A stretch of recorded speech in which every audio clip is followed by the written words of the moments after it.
The following stream contains mature content and subject matter. Viewer discretion is advised. Good evening, everybody, and welcome to McStabber Studios' Achtung, Cthulhu. We are back again with cultists, Nazis, Nazi cultists, and a group of operatives off on a mission to stop an elder god or some sort of secret weapon from being unleashed. And of course, I am Shanky McStabber, not only the game master, but also the cultist in their midst. Hello, I'm Sebastian. I'm Sebanavo in Discord, and I'm playing Ivan Morozov, a Soviet infiltrator. Well, hey there, I'm Evie Eternal, and I'm playing Lillian Macbeth, Lillian Macbeth, the Boffin. Good evening, everyone. I'm Gray. I'm Gray on Discord as well, and I'll be playing investigator Liam McGregor. Hey everybody, I am the Ravnos Archon. I will be playing Diego Cardenal, their group's Grease Monkey. And I'm Modiphius. I will be playing Theodor Hein, German commander of the troop. And as you can see, we're down one, Angler. Unfortunately, Angler Hobbs. He isn't here. Hopefully he'll show up later in the episode. Otherwise, well, remember, this is Achtung, Cthulhu. I will give him a heroic movie death, whether he likes it or not. And, of course, right off, I'd like to thank, of course, Modiphius Games for providing the studio with Achtung, Cthulhu so that we could play it, review it, and get a feel for it. Because, well, you know, it's kind of cool. Also, when we last played with this group, they had been assigned a mission to go and stop these Nazis. And then, well, the real fun happened. They got to ride in a plane with old Tex, the Albatross, which was pretty damn funny. They landed at a Russian base, and from the Russian base, they had to set off into the Carpathian Mountains. Now, they, of course, hit a checkpoint from the retreating German army that, thanks to Theodore, he got them past. And then they came upon the village, where the village had been wiped out by Nachwolf, the Night Wolves, cultists of a different type, attached to the Nazi forces. And we are picking up as they were setting forth from this burned up village, where they could see tank treads leading up into the mountains. And those tank treads were obviously a Nachtwolf tank of some kind, because lightning weapons were used on the villagers. So this is where we're going to pick up. Now, I know the plan was to gather up and move. You have a limited time. So I'm going to turn it over to the players to discuss how they're planning entering the mountain for this one. So we know the situation. We know that there's people been, taken. We might be able to save some civilians. Should we just go up and try to get there as fast as possible, take the back entrance, and, use the 88 that we found for like a diversion? Better save it for the tank. We've got about, 6 salvos? Yeah. It's up to you, Commander. Well, anyone? We can scout if you like, Commander. I mean, there's little time, but we can try to scout. Well, we should definitely drive up as far as we can safely. And when we hit the road fork that we were told about, we can we can go and scout ahead and take a look if we see anything important. Yeah, I can help with that. Good. Well, then let's go. So I know Diego's the driver.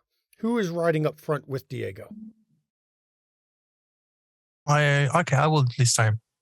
Oh no, Ivan, if you want to lead him, I think it's best for I Ivan to go. mean, there is only one road, right? One road, and it's a rather Yeah, in this- narrow road. In this case, not necessary. You can go ahead, No, Liam. I will go and I think my observation skill could be of important here. I'm going to take one of the gas canisters and try to fill up the tank as much as possible. Actually, towing this 88 behind you has actually used more gas than you expected. So you used half your jerry can topping off the tank. So you still got a jerry can and a half. But All right, let's get rambling. you Let's get going. pile up. Now, your Russian translator, he still looking very upset, hopped back in the back of the vehicle. And he's almost pouting in the back of the truck. Got his head down. He does not want to be part of this. At least he doesn't seem to be bothered as much by the cold. He seems to be used to the cold. And so you set off. Now remember, it's still dark. It's not daylight. And as you're driving up this narrow trail in the road, I'm going to burn a threat as you're going up this road. And as you're going up, you start to hear a rumble above you as rocks begin to tumble down. Now, for the viewers and the players that don't understand what threat is, that is my currency, much like the player's momentum, that I can spend to make things a little more difficult, a little more dangerous for the players. And in this case, it appears a rock slide is coming down the mountain caused by your truck's loud noise as it's climbing the mountain. So you've got to decide what you're going to do. Can I, from experience, know how fast it's going to get down the hill? It's a large group of boulders coming down. You've got enough time. You might be able to punch it and drive through it. You could definitely stop. Hopefully it'll bounce past, but it may block the road. So the real question is going to be whether you think you can skillfully drive through it or stop. Well, I guess that's Liam and Diego's decision because we don't see shit back here. But you can hear it. What's Even that over the sound? truck, you hear it. Oh, we got rocks falling. I stopped the last time. I'm going to punch it through this time. Okay. So we're going to I love starting off with a good roll. Right now, I'm going to put the difficulty on you at 2 to get through it. So you've got 2 20-sided dice for you on this one. Let's pull up your thing. I think that's going to be a agility or coordination. I think coordination works better for this one, right? Sure. Coordination, which is 11, plus your vehicle skill, which is 3. So your target number is going to be 14, but you need 2 successes. Now, right now, you only have 2 dice. You have the option, of course, of spending either one of your momentum, you have 5, to get an extra die, or you can, of course, give me a threat to get an extra die. It's up to you. Seeing as how you don't have a cap for threat, and we do have a cap for our momentum, I will use one of the momentum Okay. to that get a gives you third dice. die. You're at 4. But I will also use a fortune to make one of my dice a natural 1. So that's 2 successes automatically. It's 2 automatically. So you're going to roll 3 dice, and that's purely for either establishing new truths or information or refilling your momentum pool. Oh, I should Smart not idea. have used it. Why would Should you not get have- I got 2 4s. 2 4s? So Yep. that was not under your vehicle skill, but it gave you 2 more. So you have 2 successes extra, which you can convert to either 2 momentum, which would fill your cap. Yep. You can use them to define a new truth, which is 2, or you can get information. It's 1 momentum per information. It's up to you where you want to put it. Ooh. I think I'll bank it for the group. Bank it for the group. Good. That Yeah. puts you back at 6 momentum. That's pretty good. It's a very smart use of it. And as he's pulling forward, everybody in the vehicle kind of feels it lurch a bit. Now, this isn't a fast vehicle. This is a Ma-Deuce. But obviously, Diego knows what he's doing. And he shifts it down a gear so that he can hit it harder with it engine revving right at the red line as he jumps forward. Now, getting a total of 4 successes means the rock slide didn't even hit the 88 that was being towed behind you. And all of you in the back can see as you're jerked around in this vehicle, a bunch of rocks tumble past, narrowly missing hitting the 88 as you pull forward through it. Holy shit. Good one. Holy shit. I'm gonna look outside and look up if there's if I can see a reason for that, if there's somebody shoving these things down at us, or if there's just nothing Insight, there. and you don't have any observation. So just an insight check. Target number's 8, 2 dice. Difficulty is going to be 1. No penalty if you fail it. You just don't see anything. But 2 dice. May I do the same thing with observation and my instincts? I've got and my focus. I've got some instincts as well. Yep. Your insight is 8. Your observation is going to be 3. Since you have a focus, your target is still going to be 11. But because of your focus, if you roll 3 or less, it counts as a critical. So Well, I have a 19 and a 17. I'm not seeing shit from out here. It's just a dusty. nope. Almost gave a complication, which would have been nice because a 20 is a complication. But well. 2 6s. 2 6s. Very good. You've got 2 successes on it. One was your things. You have an extra momentum. Now, you can't bank that, but you can use it for information. As you look up there, you do see something. And that's going to be that extra point of information. Higher up, way high up, it's dark, but for some reason, you can't describe it. It's got to be an airship of some kind, something flying, just hovering up there. But there's a creature in the lights of whatever's flying. The only way to really describe it is if someone took a crab, merged it with a scorpion, and then covered it in fungus. So it's got 6 legs. It's got a short, stubby scorpion-like tail. It's got 2 pincer claws. And it's flying. And no, it's under a flying vehicle of some kind. The flying vehicle, there's just no way to describe what you're looking at. It's just almost a large moss-covered, fungus-covered rock. Okay, and does the flying aircraft has some kind of lights on it? Has lights on the bottom that was lighting up that you made it so you can see this thing. What kind of color, if I may ask?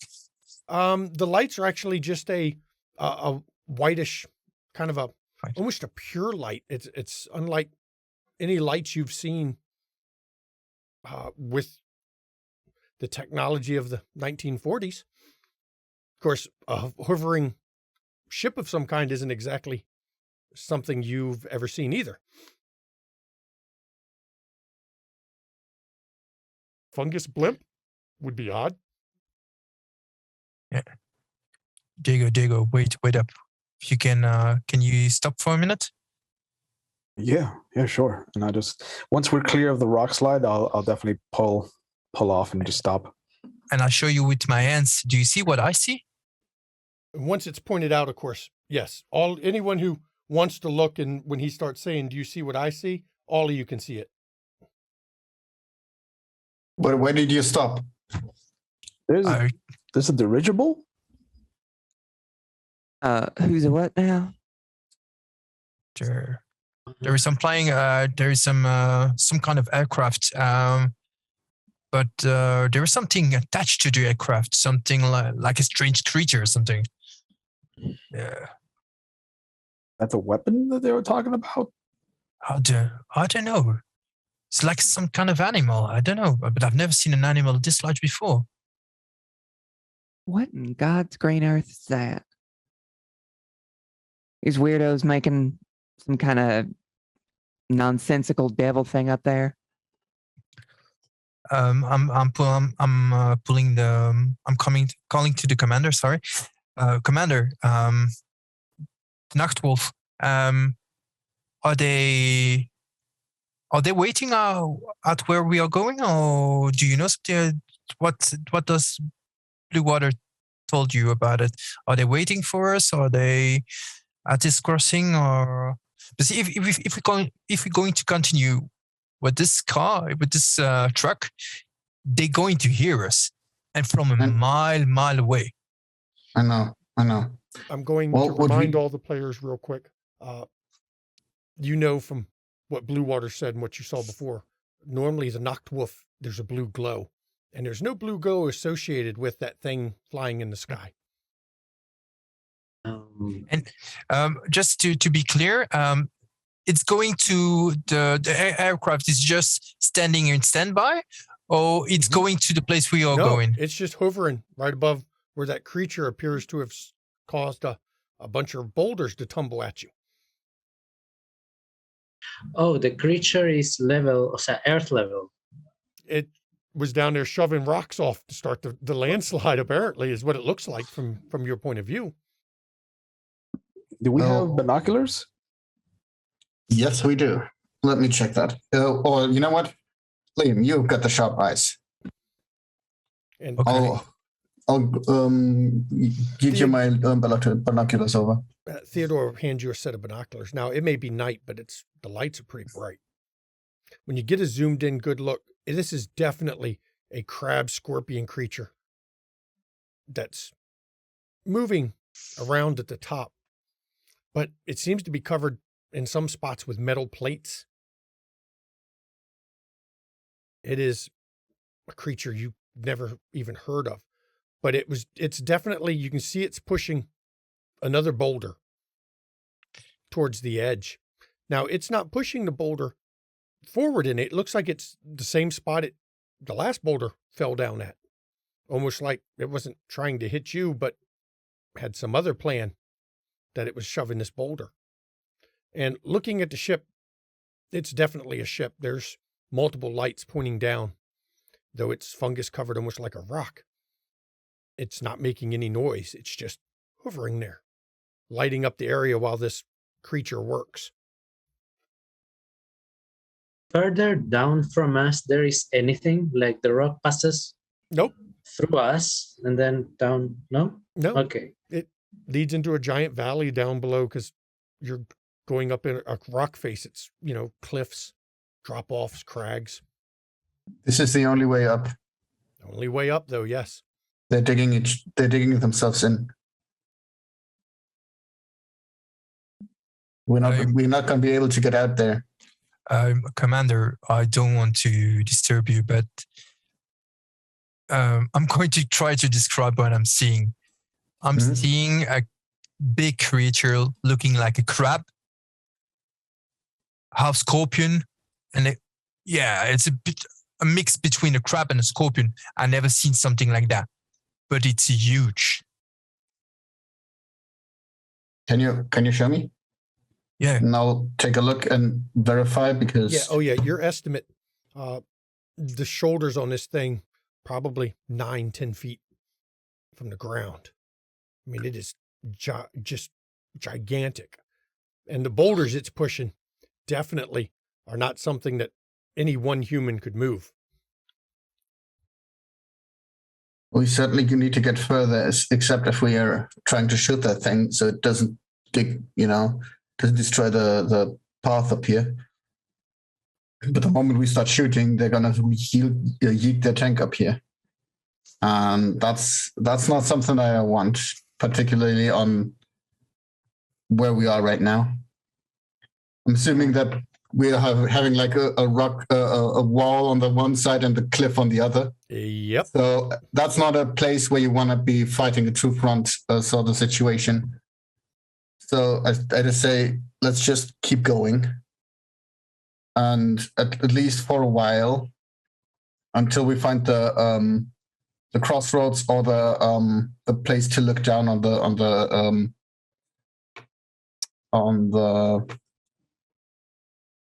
castle, not castle, the ruins. The ruins. I slowly put into gear and start going. Yeah, try to be slow so we're not as loud and as easily to hear. Now, as Understood. you continue to climb this mountain, you know, it's slow going, but you're doing it. You're going as slow as you can because, well, first of all, it's dangerous. Second of all, trying not to run it as loud as you could. It's odd, though. There's no way they didn't hear that truck when Diego goosed it to get through the boulders, but they just ignore you like you're not there. But as you're moving forward, you come around a bend. And off in the distance, you can just barely catch some sort of bluish glow emanating in the mountains. You can't quite tell where. You can just barely catch a blue glow of some sort, though. Oh, fuck. Commander, we have got company. Okay. Look, So- and look outside. Look at that glow. Crap. Okay. So we know that these are done off with. Okay. How far is the glow away? Far away enough, Red? I mean, you can't judge the full distance, but you figure it's got to be coming from around the next bend, because you're basically going on a path that snakes around the Mhm. mountain. I mean, it's weird. It's doesn't seem to be going straight through a pass. It's a slow winding pace around the mountain.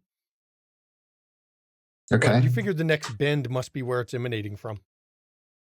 Okay. So if we want to use the 88 because they might have the tank, we'll have a problem right now. I'd say best chance Ivan and I go take a look, sneak forward. Liam, you're not good at stealth. You said, right? Yeah, not. I've got the basics, but it's all. I'm going to be a hinder for you if I'm going. I mean, I could pull you along and help you out there. But I think it's best if we start Ivan and me first, and you will prepare in case shit goes south, Right. so that we can get our butt back to you, and you got our bags then. All right. Yeah. And then I'll pull that silenced gun that we got. Okay. And start stealthing forward. Okay, so let's figure out the role you're going to use on this one. Now, you're far enough back, so without a vehicle, it's not going to be hard to stay hidden. So we're going to definitely only go with a 1 difficulty to slink forward. The question is, what do you think you want to use? You can go coordination stealth, or you could go agility stealth, depending. It's all a matter of what you want to use. So if I go agility stealth, that's more being very slowly, and coordination is more using the specific more the moment, certain points in time. Yeah, Or but the agility is being able to move quickly without disturbing rocks, whereas the coordination is more of making sure where you're putting your foot doesn't disturb anything and make any echoes off the canyon walls. Because there's the real problem is with canyon walls, almost any sound, if you can cause an echo effect that spreads much further than it should. I'll take coordination then. Ivan is better with agility and has focus, I think. It has rural stealth. Yep. Well, rural stealth, that'll work because it's not urban. So if you're going to go with agility for you, that would be your target is 14. And for Mortuus, the Theodore, yours is going to be coordination and stealth. Yours is also a 13 target. And the success, we need 1, right? Only need 1, right? That's 2 successes and a complication because that's a 1 and a 20. I got Okay, we'll three hold that a because second. I got three with a crit. You got 3 successes with a crit. Very good for yours. A complication. I am actually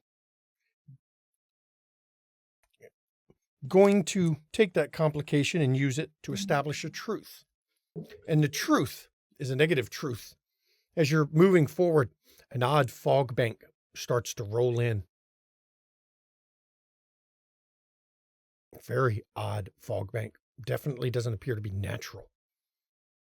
But it does allow you to move forward. Now, you've got 2 successes, Theodore. That gives you 1 extra. Your momentum's capped, so you might want to use that for information.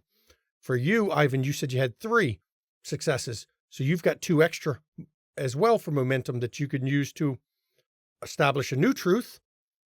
Technically, you could use it to remove my truth, or also use it for information.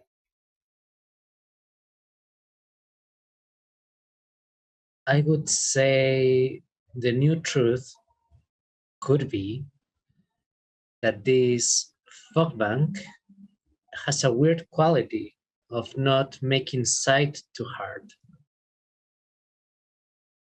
Okay. Something off in it. It's patchy where there's glimpses that you can see clearly for a few seconds, and then it fills back up, and then you can see again, and it can fill back up. And so that it can still be used for your cover, but you get good glimpses of where you're looking. That's a good use of your extra 2 momentum there. Now for you, Theodore, you have 1 momentum you can spend on information. I would like to know if I was gonna go for a hearing stuff. If the Nahwif are there, there's probably that tank there. And somebody might have left the engine on. So I might be able to hear that and to know vaguely where it is in relation to myself. With your information on hearing, you don't hear a tank. You hear odd shuffling, scraping of things, ragged movements. Now, as you get closer, you've succeeded in your stealth, so you can get up to where you can see with this now that the fog is patchy, thanks to the truth that Ivan established. As you get close to the bend, you round and kind of peek around the bend in the road, and you see the blue light is coming from 2 odd lanterns that seem to have a blue crystal in it that's lighting this section up. And unfortunately, standing in this spot in the road, you see, well, it's the villagers. 10 of them. Except they seem to be full of bullet holes. But they're still standing and walking and shuffling back and forth on the road. There's a glazed look in each of their eyes that makes it clear these are not living villagers anymore. They have been animated by some sort of foul weaponry.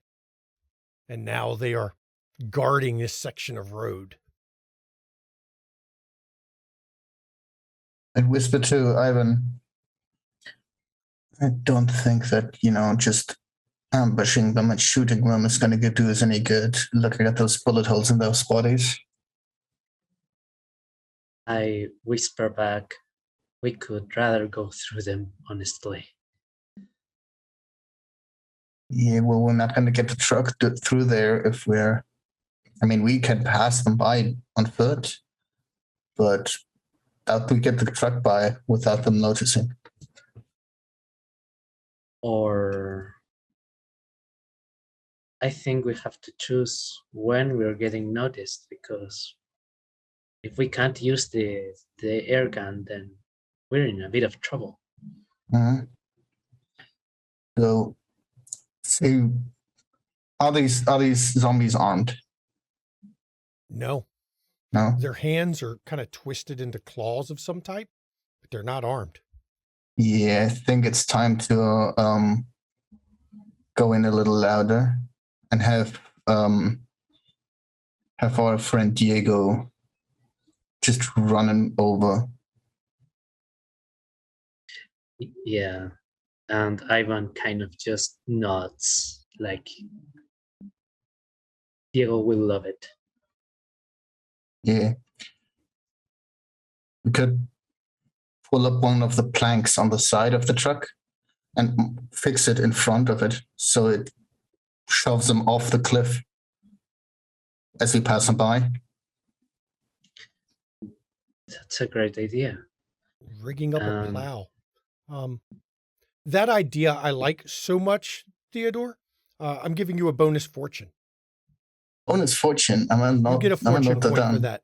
Add one more fortune to your fortune pool. I like that is an amazing idea, and I'm going to reward that with a fortune. Thanks. Does it look like there is someone watching aside from the lights? Not that you can see. That's good. That's good. No one's watching. Let's just run through them. Yeah. And we'll come back. And you all, the rest of you see the fog bank ahead. It doesn't quite reach where the vehicle is. It's only right in that small little area, as if they're using the fog bank to try to hide the undead villagers as a way of an ambush. But you do finally see Theodore and Ivan, their forms as they come from this fog bank ahead of you. Still in one piece, obviously. Well, what'd you boys see? Oh, tended villagers walking around. They seem to be unarmed, except for, like clawed fingers, kind of. And well, we'll need to get past that. They were full of bullet holes, so I don't think we can just shoot them. So the idea is, Diego, could you fix one of the side planks of the truck in front of it? So it's like a plow to just plow them off the cliff. Just we pass through there. Yeah. Shouldn't be too hard to finagle something. Your mechanics kit has a nice variety of saws, hammers, nails, screws, all kinds of little things that you never know what you need in the field, right? You don't? Yeah. So you rig up a plow piece. Now, this is a very simple task for you. I'm not going to require you to roll. Not going to require it. Difficulty is 0. But if you wish to roll so that you can leverage new truths or new information, I will let you roll. Sure. We're full on momentum? Yes, you are. Okay. So yeah, let's try to get some truths. Okay, so I think this is going to be an engineering roll. That sounds like a good engineering one. Let's see. Reason and engineering makes your target number 10. Good. Okay. I got a 13 and a 5. 5 is enough. You get 1. So you can ask me a piece of information, or you could supplement it with 1 additional momentum out of your full momentum pool to establish another truth, either relating to the vehicle or the mountain road or any truth that you would think applies with this situation. It's up to you. I think I will use 1 momentum to establish truth. Okay. And in taking apart some of the side pieces from the back of the Modus, Diego will have jury-rigged some kind of anti-personnel shrapnel so that they can't climb in. Nails and stuff from the boards you removed and pieces that are designed to make it harder to grab onto things that the dead hands would have trouble getting a grip through. Yeah, I think if I'm going to make an opening, I'm going to actually supplement and make it harder to come in through that opening. So that is a new truth that stays with your vehicle until you put the sides back on. Makes it harder to grab onto. Very useful truth. It doesn't take long. You all watch Diego as he does this. He's very quick at what he does. Obviously, he's used to rigging things up in the field. And before long, there's like a wooden, almost a little miniature plow on the front of the vehicle, but it's oddly angled so that it's designed to shove everyone towards the edge rather than split them evenly to try to push them right off the edge of the mountain. Dang, Diego, you want to come work at my daddy's shop after we get back from this? He could always use another good hand. Always looking for work. Well, all right. And so this little bit of work done, you pile back in the vehicle. Diego drives forward. Now, as you enter this fog bank, it's harder to see the road, but because of the truth that Ivan has established, the glimpses that you get from time to time in the fog is enough. But when you round that bend through the patches in the fog, you see the undead villagers' heads all turn towards you in sync. Their dead eyes look, and they immediately do a shambling run towards the vehicle. But you are ready for this. And as the vehicle pushes forward, the first two hit the plow and get shoved to the side. More and more. And Diego, with skillful driving, manages to keep close to the edge without going over the edge. And you shove. Let's see how many I'm going to have you shove off. Let's see if you can get all of them. 9 of them go off the edge. One of them manages to avoid the plow. But because you put things on the side, it doesn't manage to grab hold of the vehicle. It tries. And as you're pulling down the road, you see it behind you, slowly lumbering towards you. Except it stops at the edge of that blue light coming from the lanterns. It doesn't walk any further. It's good information to have. As if the blue light was where it was told to stop its guarding. I'm going to stop the truck. Okay. Good. I'm gonna use the silenced pistol Okay. and aim for the zombie and shoot it and try to gauge how dangerous these are. Okay. So this is going to be our first roll of your weaponry. I'm going to pull up the silenced pistol because it's a very special pistol. Let's see here. I got it in the book. Might as well have it up so you can roll the right thing. It's definitely not a heavy weapon. We're not going with that part. So what we're going to do is this is going to be a handgun skill. We're going to go, let's see, agility handguns. Let's do agility handguns. And handguns falls under fighting. Okay. So agility fighting, if you have a handgun specialization, of course, that's Yes, I do. Okay, since you have that as a focus, your target number for you is going to be 9. Now, that's not moving, it's staying at the edge. So your difficulty, well, in all combat, difficulty is only 1. So you're going to roll 2 dice, and your target number is 9. Now, thankfully, if you fail to hit it, you fail to hit it. Doesn't matter. It's a 5 and a 16. 5 is enough. Now, this is where things get odd. With this special weapon, you're going to roll 3 6-sided dice. Okay? So that's 1 moment. And the way this works on a 6-sided die, a 1 is 1 damage, a 2 is 2 damage, 3 and 4 is no damage, 5 and 6 are special effects. Okay, so I basically want as many 5 and 6s as possible. Yep. So you're going to only roll 3 dice for that. Okay. Special effects like Michael Jackson's Moonwalker, or Well, we'll see. That's 2 5s and a 1. oh, Ooh. So 3 of them, but because you got an effect on it and you got 2 of the effects, let's go with the effect on it is a headshot. I like that one. Now, this is the first time you all fired this pistol. You didn't know what it sounded like. And guess what? It's amazing. It sounds like almost about the loudness of a door closing. I mean, it is the most silent thing you've never seen a weapon that silenced. Whoa. And it's just thump, thump. And you see Theodore manage to strike this undead thing, this villager, right in the head. And as its head rocks back, its comes forward, and at first it just stands there, and then it just kind of slumps forward. Damn, nice shot. Nicely done. Ruined my science experiment, but yeah, very nice shot. Well, it was an experiment, and obviously they can die through bullets. That's good to know. Yeah. Just I aim wanted for to the pull it head. out of the light and see if it just collapsed afterwards. Well, next time we find, that's the next experiment to do. I'm not it. This is my one and only.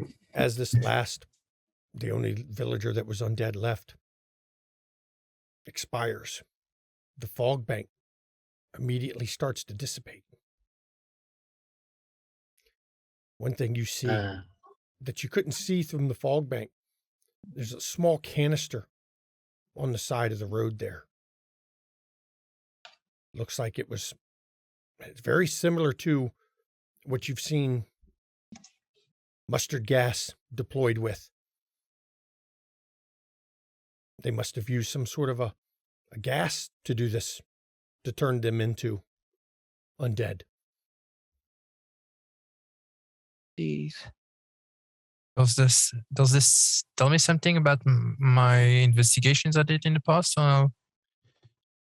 You've heard rumors of them developing new chemical warfare, but this is the kind of information you think would be extremely valuable once you get back from the mission. There's a number of people in Majestic and the other very secret groups that work with this that would be interested to know that they're using standard deployment of canister, the way they deploy mustard gas, to deploy something that animates the dead. Hang on. Let me go grab that canister up. I figure we should probably take that with us. Before you do that, let's get one of the boxes empty and make sure we seal that thing up as tight as possible before we move it with us. Yeah, please. There might be still some left in there. This is going to be a question that's loaded. Do you touch it with your hands? Yeah. What am I going to lift it with? I don't have anything else. Yeah. I mean, you have probably gloves on. Oh, well, so that might help. I do have gloves. Cold weather gloves, mittens, It's actually, cold. giant mittens. Trigger Yeah. mittens is what they're actually called. They're giant mittens that have the trigger and thumb independent of the rest of the fingers. Oh, that's kind of awesome. Yeah, Mhm. we'll have some trigger mittens then. And when you pick it up, your glove starts to smolder just a little bit. The residue that's still on it seems to be doing something to your gloves. Is it corrosive or is it It seems to be, like, it's not powerful enough to burn all the way through, but it is melting the surface of your glove where you've picked it up by. oh, geez. Oh, fuck. All right. I'll get it back over to the vehicle. Place it in we have a crate or something. You empty out one of the boxes that held the MREs, the food, or not MREs, it's T-Rats back then, the tray rations and the canned rations. You take one of the boxes that held it, and you put it in, close it up tight. Now, It's corrosive. It's got something on it. This is a metal box, and when it touches the metal box, it does not seem to melt or damage the metal box. But since your gloves were made of leather, fur, that it did melt. It seems to only affect organic compounds and not metallic compounds. All right. So it's I don't know how strong the acidic effect is, but it seems to only be able to affect something that's maybe organic. Maybe we can get some wood, press it against it, see how that works. I don't know. Probably similarly done. Right. So don't touch it. That's good to know. Yeah, let's close it up. Well, at least the boxes are metal, so that's useful. So far, Can we you all see have- where the blue light is coming from? the blue light was the lanterns that was lighting this ambush spot. I'm going to take a look at one of them. It is odd. It is a small lantern, but instead of a fire or a light or bulb of some kind, there's a piece of blue crystal in the center of the globe that holds it. And it's this blue crystal that is being refracted through the lenses on the side. that is casting this blue glow everywhere. The crystal glows almost like it's its own energy source. It's a constant kind of a blue color on it. Now, the odd part is as you look at it, you can see it pulses slightly, very slightly, almost as if, I guess you could say it's almost as if the blue light is somehow alive and beating like a heart. I'm going to open the top of this thing and try to have it slide out. You open the top and you can slide the crystal out if you wish. Looks like it would just come right out. It's held in place, basically just laying in it with the glass around it. After the whole situation with the cash, I'm just going to like tap it to see if it eats up my glove. No. You actually feel through the glove that it's warm. Not That's creepy. painfully hot, but warm. Warm enough that through the glove you can feel the heat, the warmth of this strange blue crystal. Hey, I Diego, think we should take that too.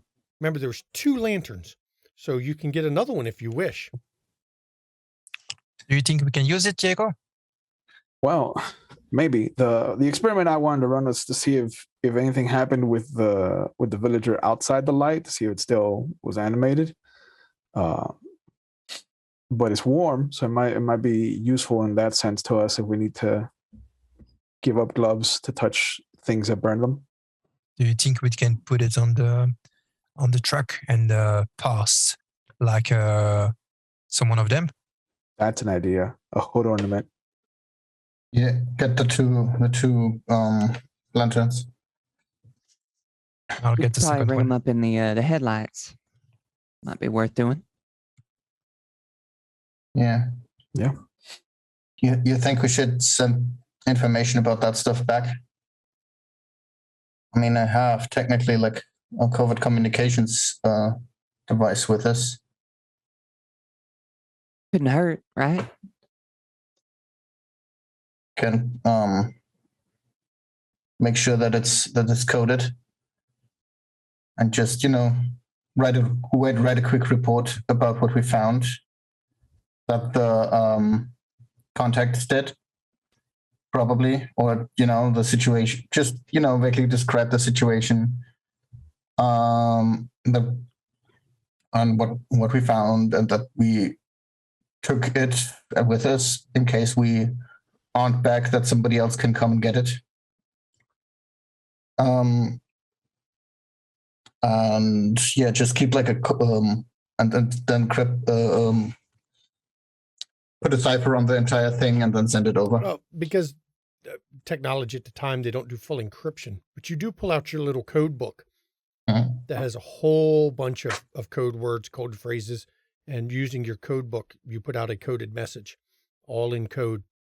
But you can't name the blue crystal, but found something of extreme importance for research, your location in the mountains, and to let people know to come look for it, and you if you don't make it out. Yeah. Now, And then you send it, yeah. but you get your equipment doesn't have the strength to hear any reply, but you're pretty sure that whoever that they can hear you just can't hear any reply from it. Yeah, we're in the middle of the mountains. It's pretty shielded there, but at least the valley is open to the Russian base down south, so they'll probably be able to send the message along. So that's that. So Put the where stuff are you back away? putting this? Where are you putting this lens? This blue crystal? Do you put it back in the lantern? Do you put it in your lights? What exactly? I want to know exactly what's being done with it, please. That's a good question. I don't want to put them in our headlights.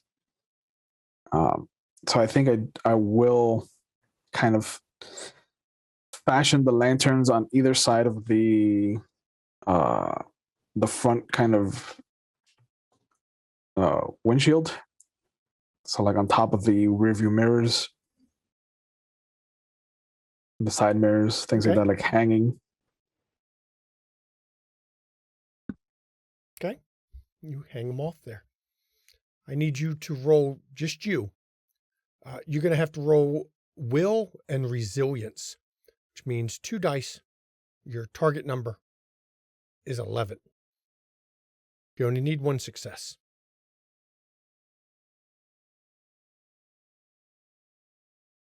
Okay. I got a 12 and a 4. 4 is good enough. That is your success. And as you hang these from it, you hear briefly in the back of your mind some sort of whispering.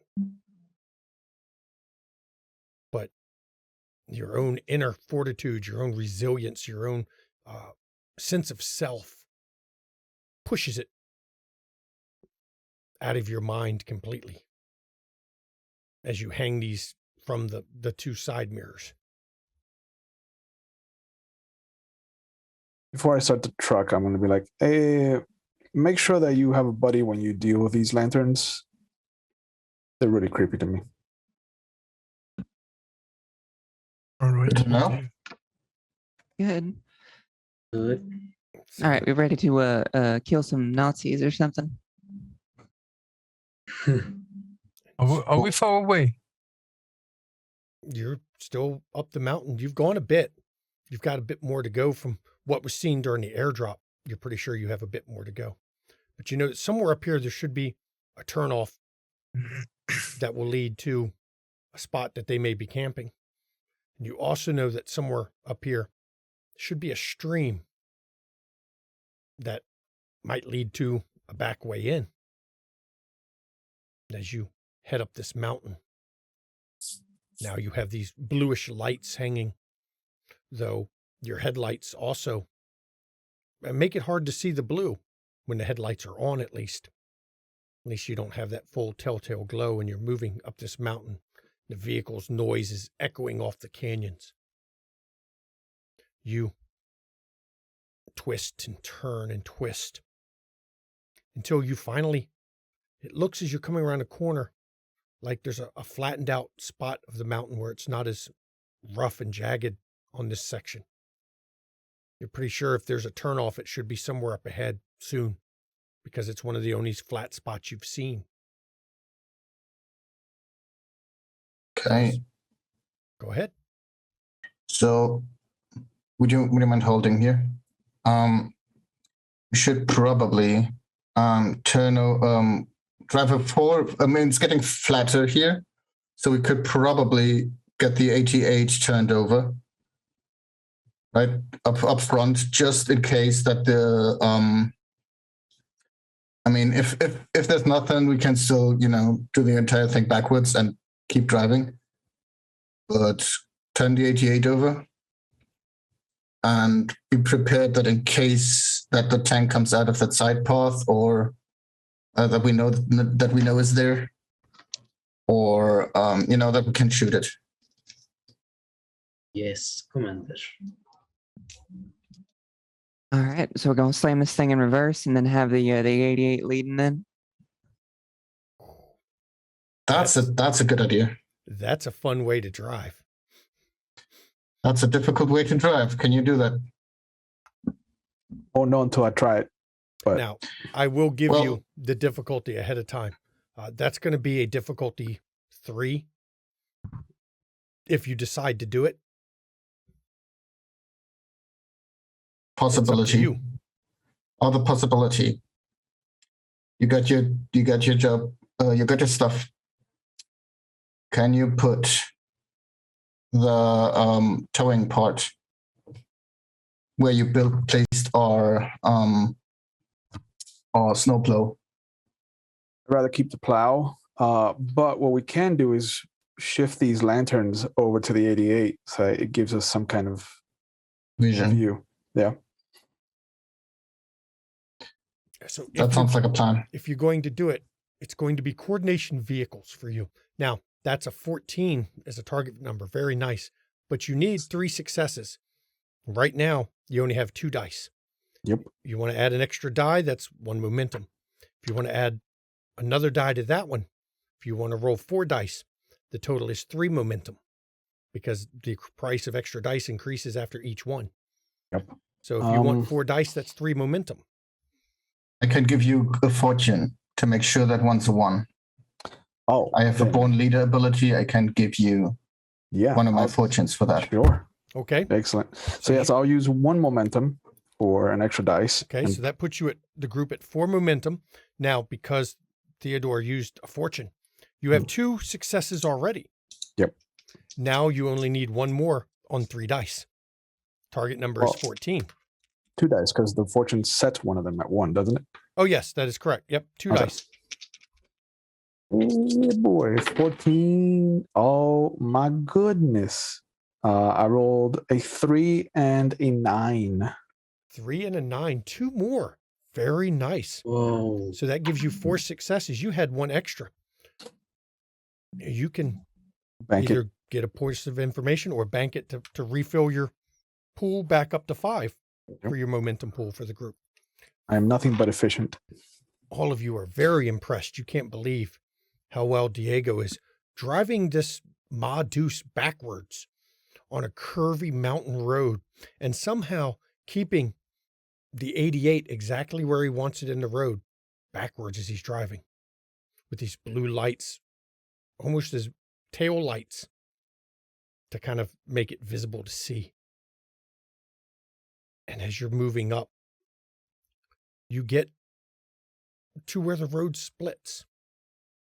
One part obviously continues around the mountain a bit. The other part leads up. You can see in the distance, it's a big flat area, but there's also a gaping cave because you've been in the mountains far enough that daylight is starting to finally creep up. You also catch sight of something very wrong going on. That thing you saw flying before that was in the sky above everyone is hovering over this clearing, this cave area. And you count a dozen of those crab-like things, scorpion-like things. They seem to be engaged in a fight with some blue glowing tank and soldiers, some wearing an odd oversized helmet with blue light coming from a lens on it.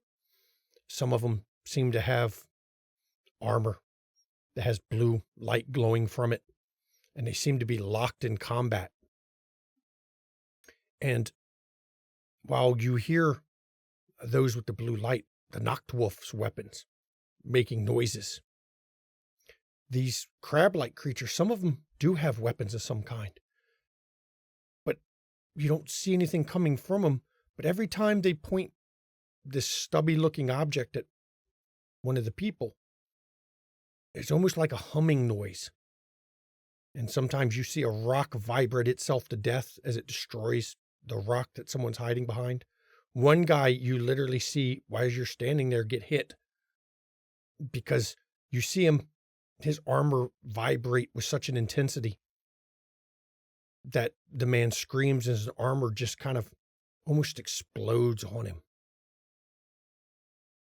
Some sort of odd sonic weapon that is well beyond anything you've seen on Earth. And as you're watching, this tank actually manages to fire some sort of weapon that you see, it's almost like a lightning bolt comes out of the end of its barrel, striking 2 of these scorpion crab-like things. And when it hits them, they steam and burn. But they're locked in battle with the Nachtwolf while you're watching. Have they seen us?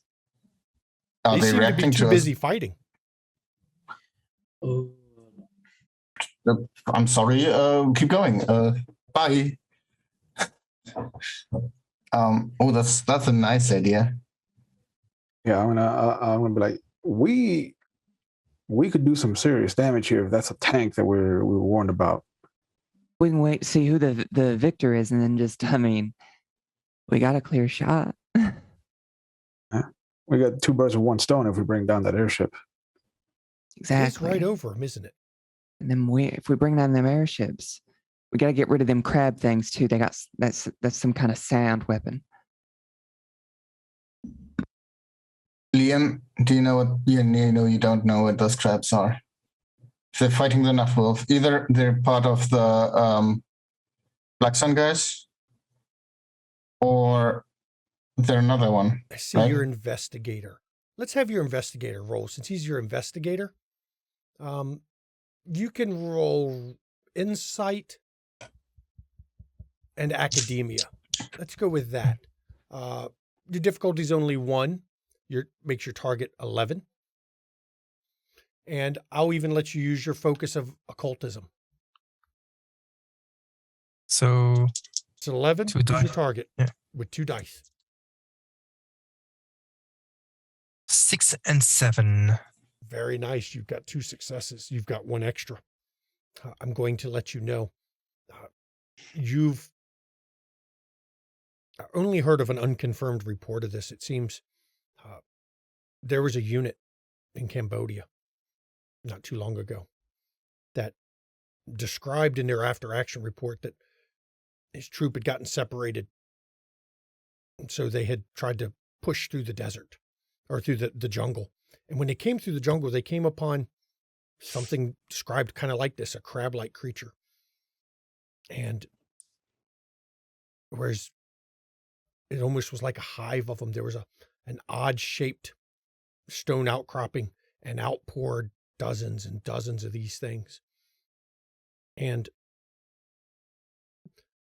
the commander said that he told his soldiers to lay down their weapons. He was too outnumbered. And some odd creature came walking. It was not built like the others. It was smaller. It doesn't look to have been as strong, but it did the speaking.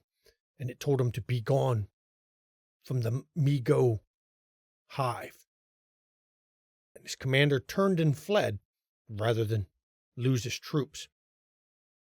But you've also seen an unconfirmed report of odd sonic weapons being used to destroy tanks, both German and allies. So these creatures, based on what you've rolled, are definitely not friendly to anyone. Now you have 1 extra momentum. You can either put it in the pool, or if you have an additional question, you may ask me.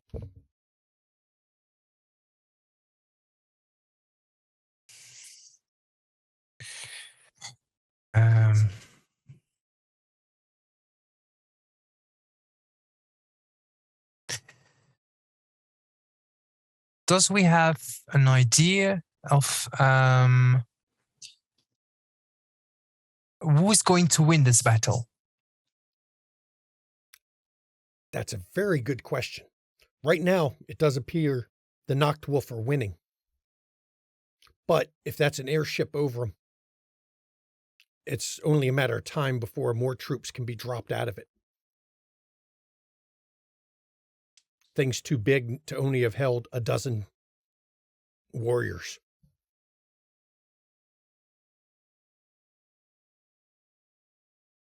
And I will give you a bonus one just because I liked that question.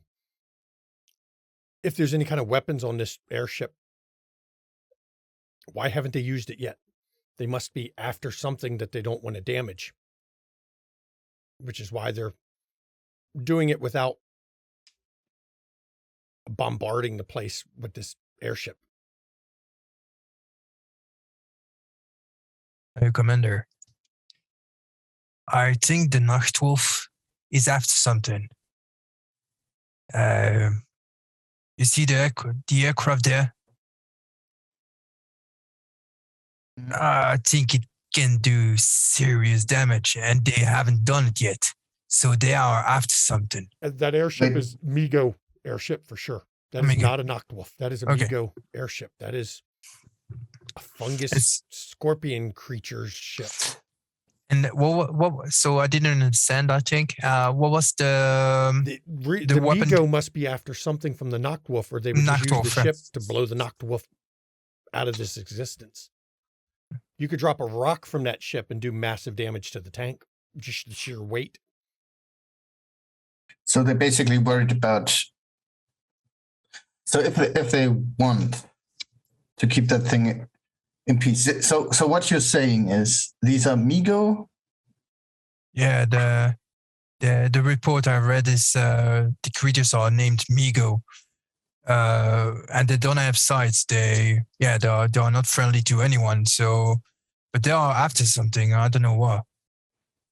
So if we leave them be, right, and just go on our way, maybe help them out here, they might leave us be.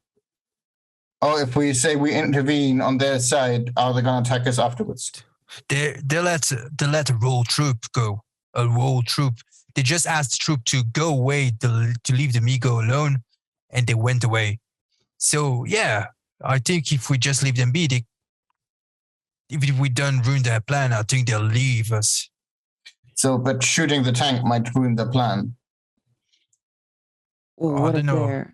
What about what they're after? If they're after something, we probably don't want them getting their hands on it, right? I want to bet it's blue crystals. Those things aren't normal. These things aren't normal. Probably related. Could be. They were also moving some boulders. Means they're trying to get at something in the earth. I'd say we just That might be true. blow the damn airship down, watch it fall onto them, and pick off the survivors. Does that airship look like it's going to fall with an 88 shell? I mean, you've got 6 shots. Now, you don't know how thick it's covered in, but you're pretty sure, unless it's as armored as a tank, you're pretty damn sure the 88 can put a hole in it. 6 holes might be big enough to put it down. One, maybe you've never dealt with it. You don't know how many it'll take. Should we just go and leave it be and just let them deal with that? And hey, we don't have the problem anymore.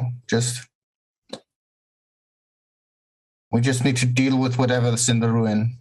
We don't know if they dropped the rocks on us on purpose, but we do know that the Knockwolf are the bad guys. So I think if we're going to do anything, we've got to take out the one enemy we know for sure. Yeah. So we'll shoot the tank. Works for me.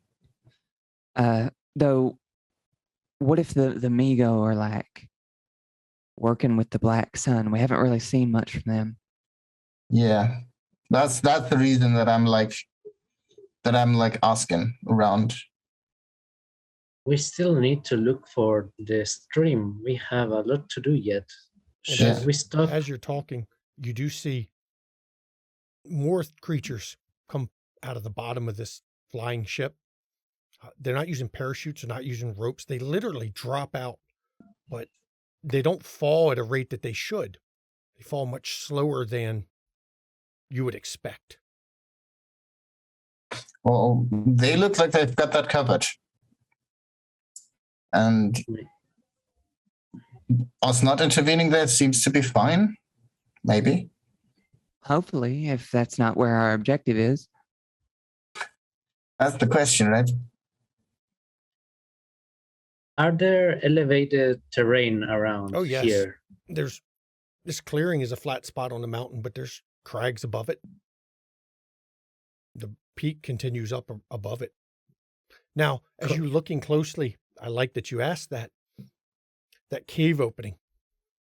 You can see in the rock face further up, it's hard to really place it, but it looks like there used to be some sort of thing built there, castle or some sort of fortification that used to be built above it that's fallen into ruins, covered by rock slides. But this cave opening obviously was a way to get to this castle that's above. Now, this isn't what you've been told is a temple, but there appears to be some sort of castle up there. Same castle I saw when I was jumping from a chute, with the chute?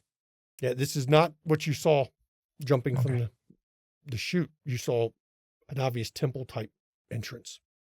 This is something different. Commander, want me to go up and see what's in the other side of this battle right now? Sounds like a plan. Well, if somebody attacks you, shoot it with whatever, right? You can shoot the 88 if you think that's necessary. And me and Ivan are going to go up there. I don't want anyone to be alone. Now, if you're going to do that, remember, you've got these blue lanterns hanging on this 88.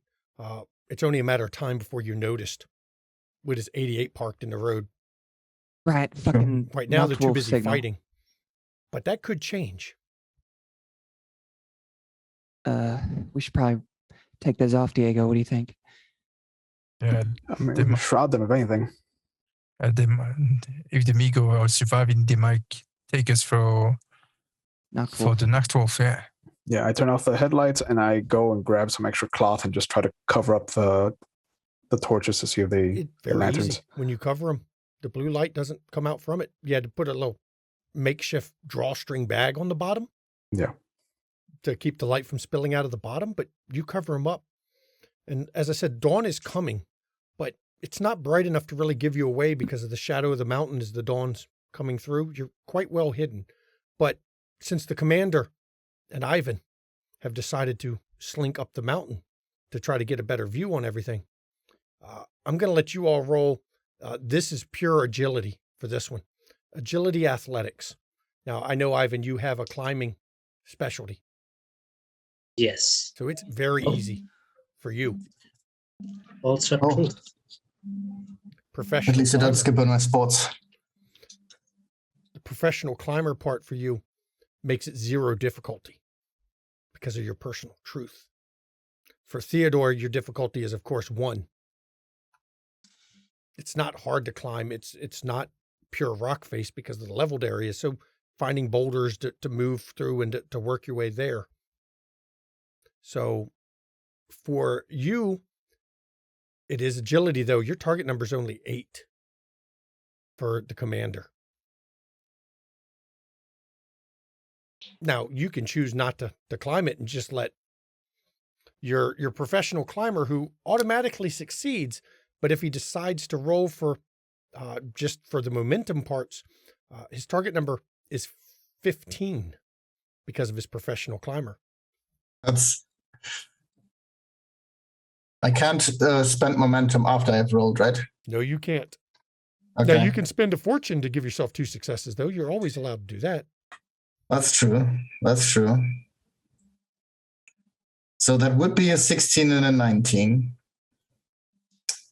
which would have failed most everything anyway. So I guess that's fine. Am I going to spend my fortune? I don't think so. I'm just going to fail that one. We need to fail something anyway. Yep. You try to climb, and unfortunately, you're not able to make the climb. It's too difficult for you. You keep failing to manage the boulders slip down. Because you use a fortune, I'm going to make sure you don't get injured from this, because the complication of trying to climb it and failing would have been bad, very bad. But you can't go anywhere near like Ivan can. And Ivan almost looks like he's lived on mountains his whole life as he nimbly can scrabble. Now, are you going to roll just to try to Yes. to do it? Okay, 15 on 2 dice. Not hard to make. That's a 3, which is a crit, and a 7, that's 3. Yep, that is 3 successes, and it took you 0. You have 3 momentum from this. Now, of course, you can refill your pool for 1, which puts your pool back at 6. And it still gives you 2 momentum that you can use for either extra information or to establish a truth in the scene. Maybe you find an advantage as you're climbing up there. The truth is that from that vantage point, we see our objective and how to get there. It's high enough up that you can see the objective. I like that truth. That is a very good truth. From your vantage point, you can see off in the distance this squid-looking outcropping. You can even see the river.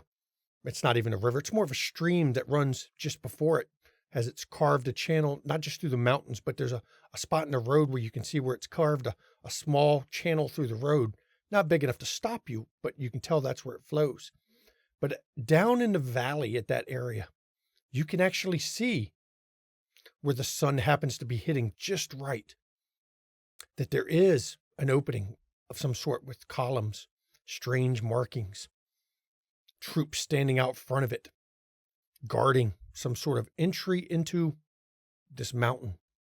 Now, the troops, you don't see many. 11, 12 guys. They look like common soldiers. None of them are wearing Black Sun uniforms or Black Sun armbands that are so common. But they are standing, watching. Not very alert, honestly. Almost as if they don't expect anyone to be bothering them there. And as you're pondering this and looking at this, I think we're going to go to break right here. As Ivan, the amazing climber, has gotten up there and seen where you want to go. It's not far. You could get to it. The question is the stream, the squid, or going up and then back down into the valley to go through the entryway. And we will see everybody in 10 minutes as we will conclude this adventure where I still haven't killed them all yet, though a death may be coming. See you in 10 minutes, everyone. Please enjoy.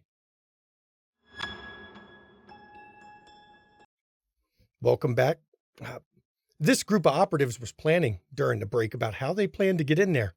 So I'm going to let them have their discussion now as they figure out their overall plan, because Ivan can see where they need to go. And Ivan, from this perch up there, you see definitely the Migo are winning the fight now that they've gotten their reinforcements. Soon, the only thing that's going to be left is this tank that they're not shooting with these sonic weapons. It seems as they've dropped these new troops. They're not as big as the ones that were first down there, but they're throwing them in waves towards the tank as if they're, expendable shock troops. Okay.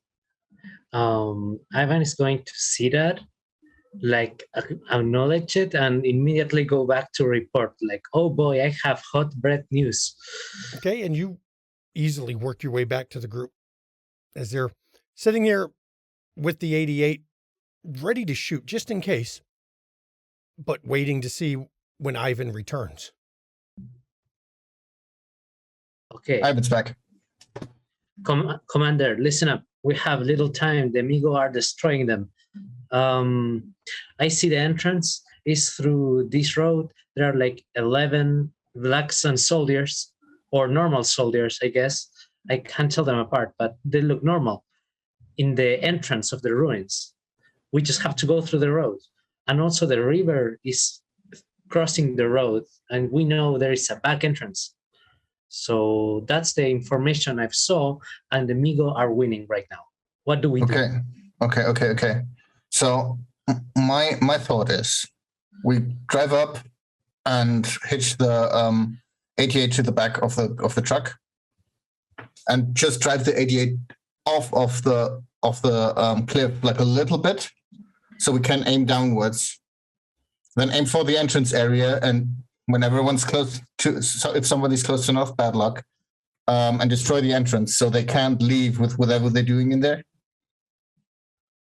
And then we'll enter through the back door and cut off the 88 once we use the shells, so nobody can use it against us, even if they find what we left here. I don't think that we can drive the truck into the secret entrance. That'll not work, I assume.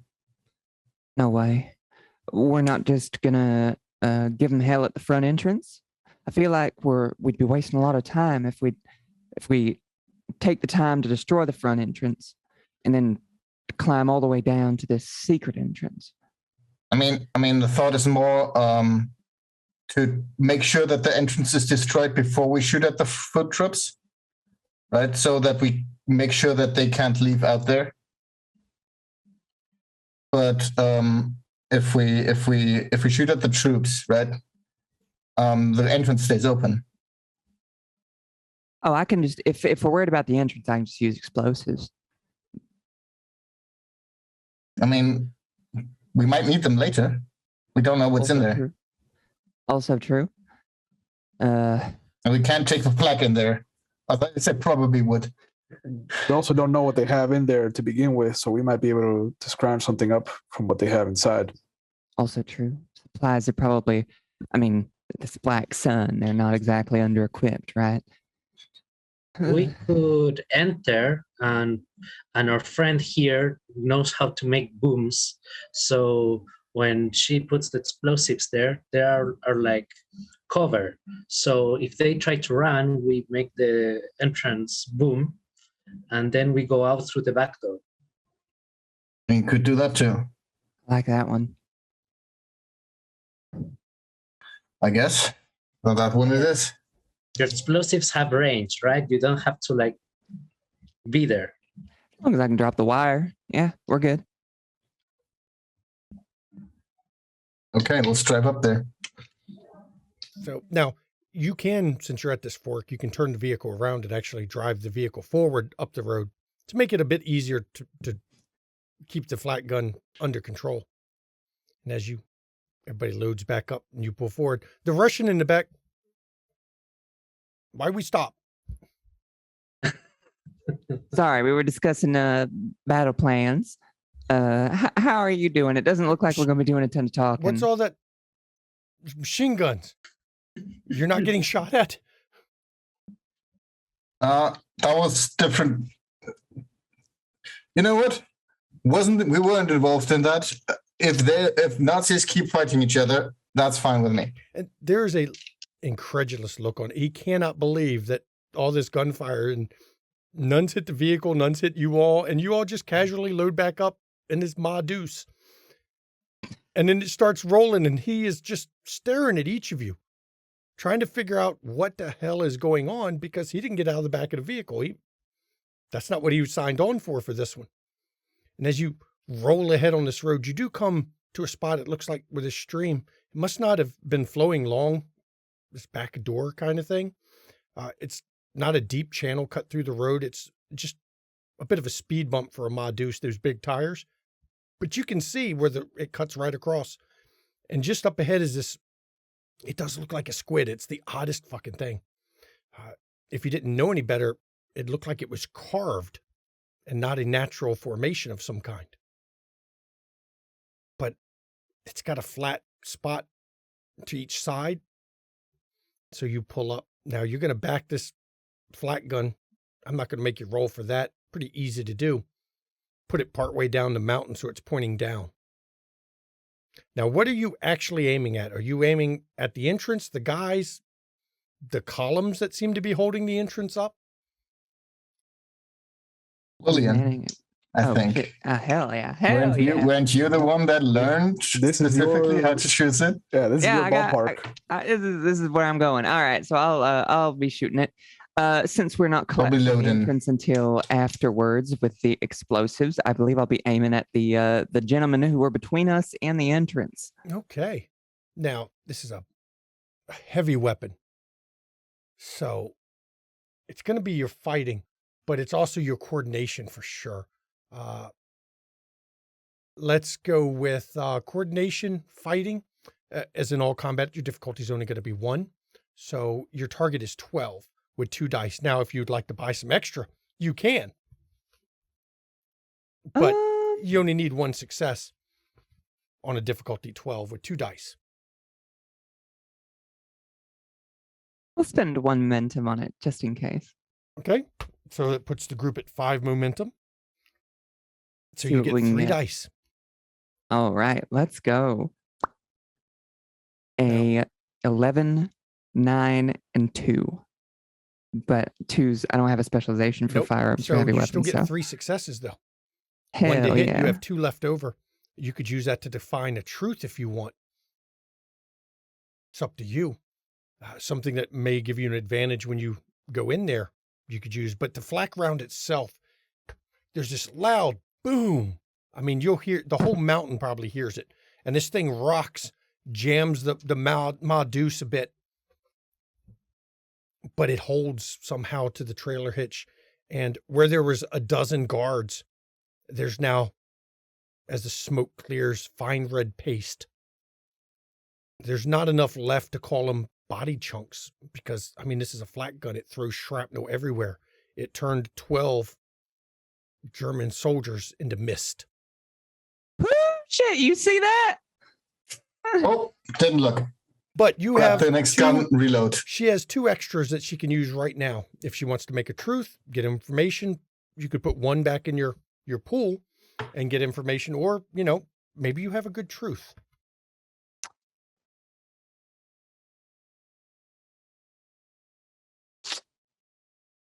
Always tough, isn't it? Yeah, I know. That's a tough one. Shit. That was specifically brought on by my flat cannon shot. I will ask if the resounding explosions appear to be attracting any other troops or any other attention, and put the other point back into the momentum. Okay. So your momentum's at 6. It has gotten the attention of somebody because you see movement at the entrance to the temple, but they're not stepping out into the main area. But because you spent that point to get the truth or to get the information, you can tell they're right there at the entrance. And you're pretty sure you could put another flak round right in that opening from where you are. Oh shit! You see them? Now I got to be careful here. I don't want to hit the supports for that entrance, but Don't bother. We can always enter the back door. that's right. That's true. Oh baby, hang on. Let me zero in on it. Difficulty is 1. Now, if you get a complication on this, it's going to be structural damage. Now, of course, complication means if you roll a 20. So I think you should be okay, provided you don't roll a 20. Swing away. Hell yeah! Let's Boom. zero the gun in Y'all hand her and another take another shot. 88 another 88 round as you load it in. The flak 88, reliable.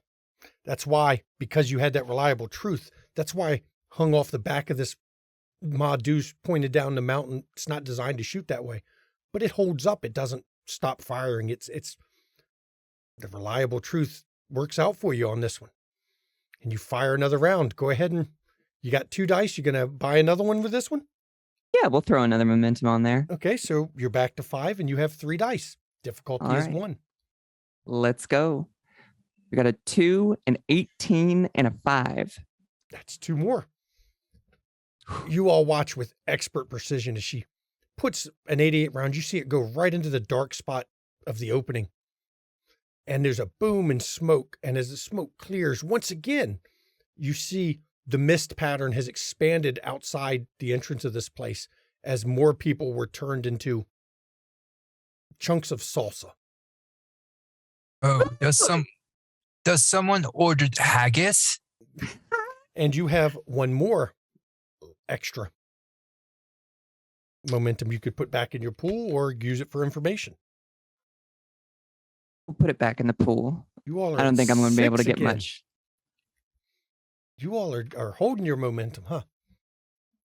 Got still 4 shells. Where you shooting them? And as you're watching, nobody else seems to be wanting to get near this entrance at all.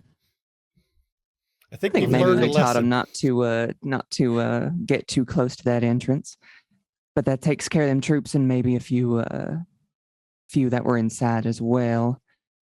It's hard to tell, but anything else you want me to shoot at there, Commander?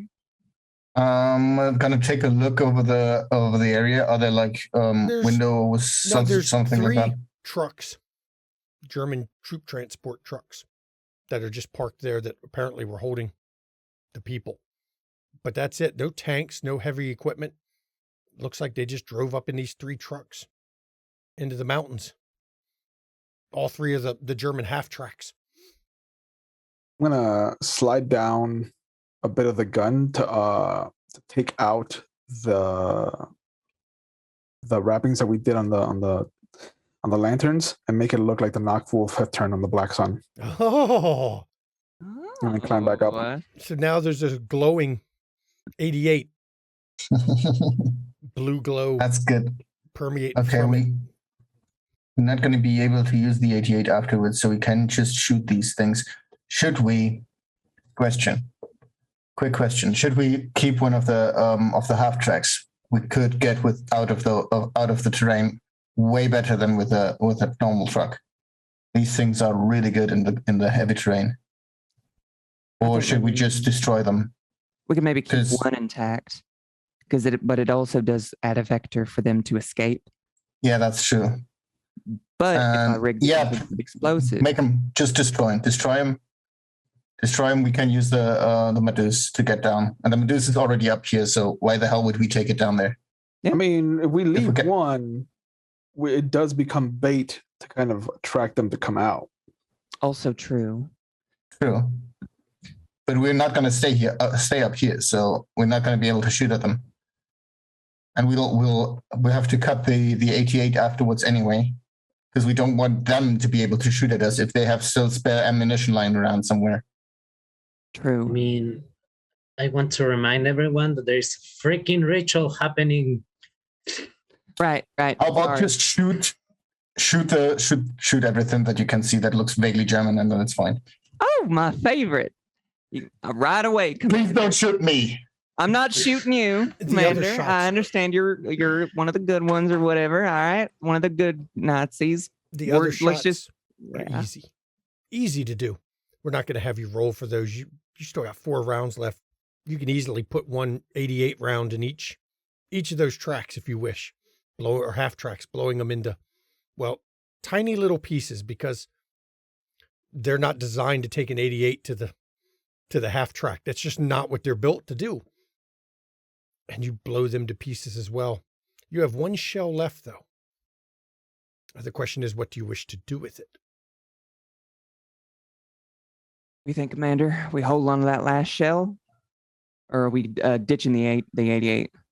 We're ditching the 88 regardless, right? If we're entering them, we don't want anybody to find it up here, and regardless which way we enter. So That's fair. maybe shoot another shell into the entrance. And afterwards we immediately cut it and then rope down towards the entrance, so we can use the dust and the cloud from the impact to use as cover. Oh yeah, we can make a lot of cloud cover here. All right, hang on. Let me zero in on this bad boy and take one more shot. Okay. We'll put it right down in the entrance again, just in case. Sounds pretty reasonable to me. Okay, that one you are going to roll. Once again, Sounds good. your target number for this one is going to be 12. Difficulty is 1. You have 2 dice base. Gonna use one of your momentum again, just cause? Nah, I'm Because you're good. capped anyway. So That is fair, but I'd rather keep them for like an active firefight than we can chew through them like nobody's business. okay. So roll your 2 dice. All right. 6 and a 1, so 3 successes. Wow. Very Okay. nice. You have 2 extra successes left over. Now, when you put it in that main entrance, apparently there were a few more that were hanging back a bit because the blood pattern has expanded a little bit more. Oh, I saw the parts fly out. There must have been more that were just hiding behind some pillars inside. For 2 of those successes, since you have 2 extra, I will offer you a truth. And the truth is, you have destroyed their reinforcements. If you wish to buy that, I am happy to buy that. that will use up your other 2. And Whew. Ain't nobody coming out of there. Okay, and let's go down there now. Ivan? now Yeah. you're going to cut the 88 loose and let it roll right down the side of the mountain. Yep. Oh, yeah, like an old chair. Just you're going to leave the lanterns and everything on it since you want it to look like the Noctwolf. When you cut this, Nah, we should put these into the box to the canister so that other people can, take a look at it if we take it back home. We can pick it up on the way back if they're still there. Yeah. so you take the lanterns off. Do you take both or you leave one? No, leave one. Leave one. As it 88 with only 1 lantern left on it rolls down the mountain. It bounces, and then the lantern cracks. And there's a loud explosion as it blows a chunk off the side of the mountain.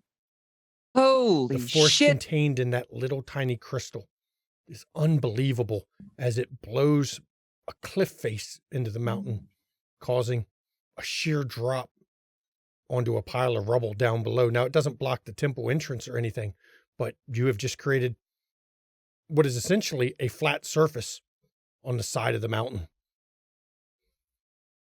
Now, at least we know why they didn't shoot at the tank. I got an idea for the rest of them crystals. The one crystal we have left. I mean, maybe we want to keep it, but maybe we also don't. I mean, like I see it, is Lillian's wheelhouse. So, Okay, so you take care of it. I don't want this thing to detonate. Yeah. And if you need it to use it, then you can use it. But use your normal explosives first. You know how to use those. Yeah. I'll keep it real close and really tucked away so nothing can hit it or anything. You look like a kid at Christmas. That's about Okay, Ivan, are the ropes ready? oh It's actually boy. easier, Ivan, to set up ropes for people to get down because you've created a cliff face. It's a lot easier to go down a straight, smooth cliff than it is a rocky kind of jagged mountain, isn't it? That's You're just welcome. a straight, break hand straight down. A nice break in the fall, so you can be more safe with it also. Yeah, we're using that. And because you have an expert climber, I'm going to not make you roll to go down this cliff face because he can make sure that you all have secure ropes. His truth in this case, he's done this many times and he's probably done it with people who are inexperienced many times. That was his skill. That's his life. And you all can easily come down this mountain cliff face. Now, as you're going down, you can see where it's obvious that this 88, this crystal that was on it, fractured some sort of fault on that part of the mountain because it sheared it perfectly smooth. Just nothing but rubble left at the bottom. Small bits of rubble, no less. You don't know what the hell kind of explosion that crystal is, but you've never seen explosives of that power. You've heard rumor that the Allies are trying to develop a weapon harnessing the power of the atom. Fission bomb. But you don't even know if that could equal it, that little bit of material that got broken, damaged. You all reach the bottom of this cliff face easily with these ropes that lead back up to the Modiphius just sitting up there waiting. Now, the Russian guy did not come down that damn mountain. He is, no translation here, I'll watch truck. Good. Take care. Now, unfortunately, there was one problem. Angler Hobbs, as he's going down the mountain, apparently he didn't control his brake hand very well because he was the last one to come down. And unfortunately, he came down much faster than he should have. Actually, I think the term is a lead weight. Because he starts off going down this easy rope, and then he grips his brake hand a little hard, gets rope burn. And to his credit, he doesn't scream out as he plummets to this rubble pile and lands with a sickening crunch. Oh God. Lillian? God. Okay. and I run. Yeah. Okay. I'm gonna run over to Hobbs. Oh, your con artist was not athletically inclined, and when he hit the ground, it's the best way to describe it is hamburger. Oh God. Oh boy. There's nothing left. You can't fix Commander, that. No. I'm good, but I'm not that good. Now this group of operatives must avenge their fallen member. Oh God, rip. I don't want to be that guy, but does he have anything useful on him? Yeah. His M1941 machine gun was actually saved by his body. It seems like it's serviceable still. Big, heavy machine gun. The gun's all right. Yeah. I'll go and take the second silenced pistol from him because he's certainly not going to need it anymore, and we don't need to leave it here. Now, Somebody might find it. somebody was extremely big. Who was the extremely big guy? I think that was Hobbs. Yeah, I don't think so. Yeah. He was the big one. Let's see. I'm double checking real quick so we can see who it was, because I know somebody was like gigantic. Let's see who it is. I just want to make sure. Actually, I'm not sure it was him. I'm looking. No, actually, Ivan is the big guy. Because he can ignore the heavy quality on weapons he wields. So this machine gun looks a normal sized weapon in Ivan's large hands. Oh, that's not your toy. Yeah, Ivan will actually grab it and kind of weirdly, instinctually grab it well, even if he was a climber. That looks pretty natural in your hands there, Ivan. It goes well with your axe. And you all know anyone in the temple had to have heard the explosions, but you don't see anybody coming out of the entrance. Oh, let's get in there before we get caught on open ground, right? Right, right. We knock the door, now we have to enter. And All right, if we're doing close quarters, I'll pull out my shotgun. Okay. As you approach this temple entrance, by the blood, Lillian, because you're trained in first aid and medical stuff, by the blood, you figure you must have gotten 36 people with this damn flat gun. That's a lot of bodies. Whole platoon wiped out right there. Damn, I'm a good shot. I was basically firing like a shrapnel launcher, but I mean, still, shit. Nobody survived this. With the light of the sun, you can see this temple stretches back into the mountain. You can't see all the way where it leads because, well, there's not much light coming in. But part of your normal gear is, of course, flashlights, because, of course, you've got flashlights. That's standard kit. But you don't see it's lit anything. You can see further back where apparently they'd been set up some sort of camp. There's a small cooking stove that they must have been huddled around to stay warm. A couple chairs. There's some cots thrown in various places. They were apparently, this group was camping out at the entrance. While deeper in this darkness, you can feel an uneasy kind of, it's almost a vibe in the air, a smell, something. You can feel it deeper in this temple. It's like biting tinfoil as you're stepping into it. It's not right. It's a definite wrong feeling. Normally, I'd say let's go right-hand this, but I think we should probably follow that weird feeling. Oh, and Ivan looks especially like weirded out that he nods. You still want me to rig the explosives, Commander? Yeah. All right. I'll do that. And I'll rig a satchel charge on each of these supporting pillars for the entrance, and then spool out some wire and put that on my belt. Okay. And you're just going to spool it as you walk. Got a lot of wire anyway. It's all good. Oh, Ariadne's tether, right? We'll find our way back. That's true. Yeah, that'll do it. Follow the wire, right? And as you head deeper, every step, this wrong feeling hits you stronger and stronger. I need everyone to roll will and let's go will and resilience. So add your will and your resilience. Roll 2 dice, please. Your difficulty is, of course, only a 1, but I want to see if everyone can get under their.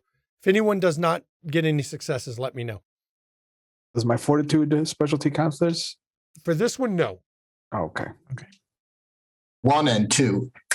Boom. I got a 9 and a 20, so a complication. Complication. Okay. 2 and a 4. That's nice.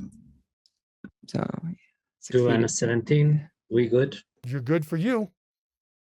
Liam, what'd you get? 5 and 9. Okay, so a complication. The complication for you, Evie, for Lillian there, you take 1 stress.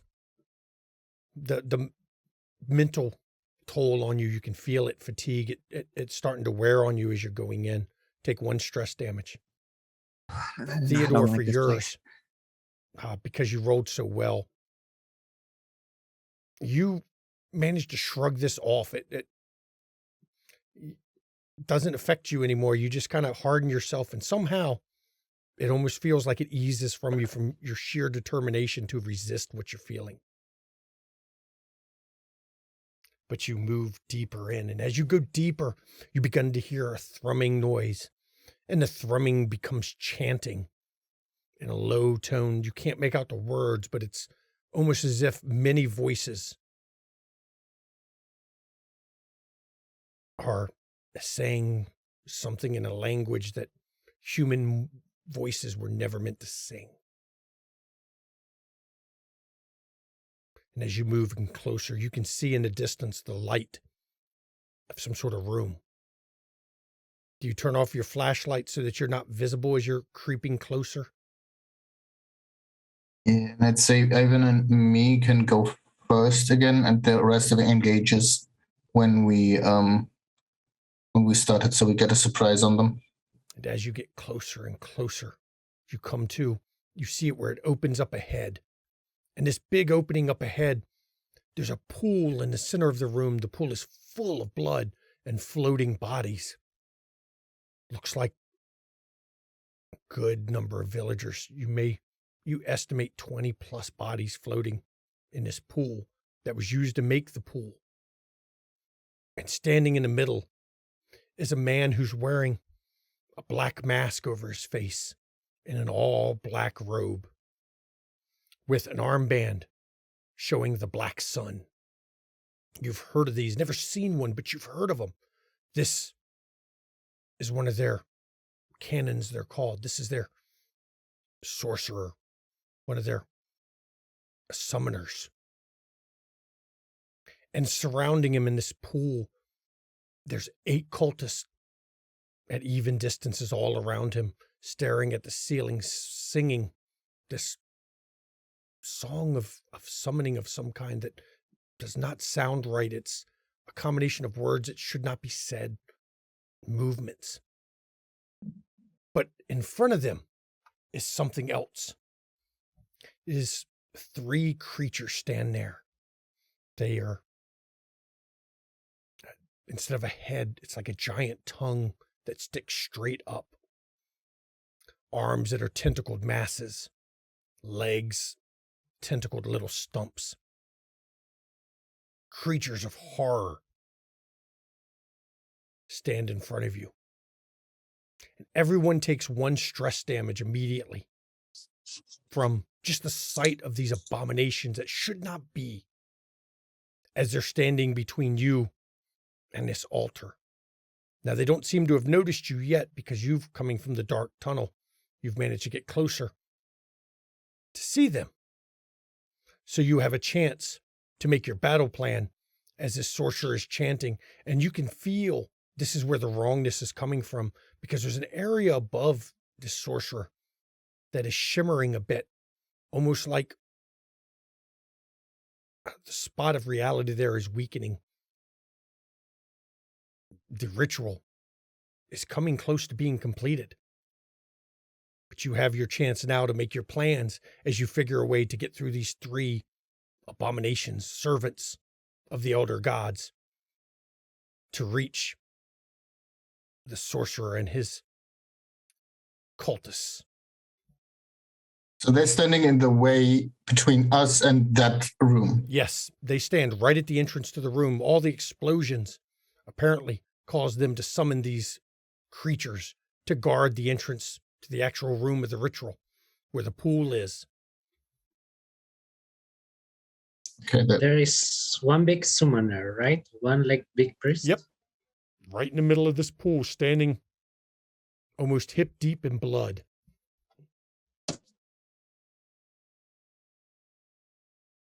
So I'm really good at shooting people that don't know that I'm here.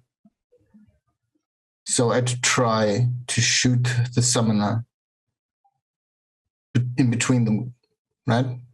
And as I'm shooting, when you notice me shooting and hitting the guy, and notice that that would probably break stealth, right, Ivan? I want you to just unload the MG of Angler into these creatures, and everybody else will, hear the fire and charge in. That sounds like a plan, right? Yeah, and Ivan looks really weirded out by all of this and says, please don't ask why, but I can put one of us in another position inside. If you want to have a sniper thing going on, I can do it. It will cost me, but I will do it. We have these quiet guns. Why don't we try to take out these 3 things quietly before getting the other 9 people involved entirely? Well, I've got the slight feeling that these things won't be, just taken down by like a little bullet. That's why I'm thinking I could maybe.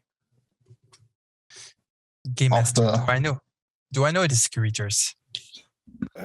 You've heard rumors of them. They are definitely summoned from elder gods. They're servitors.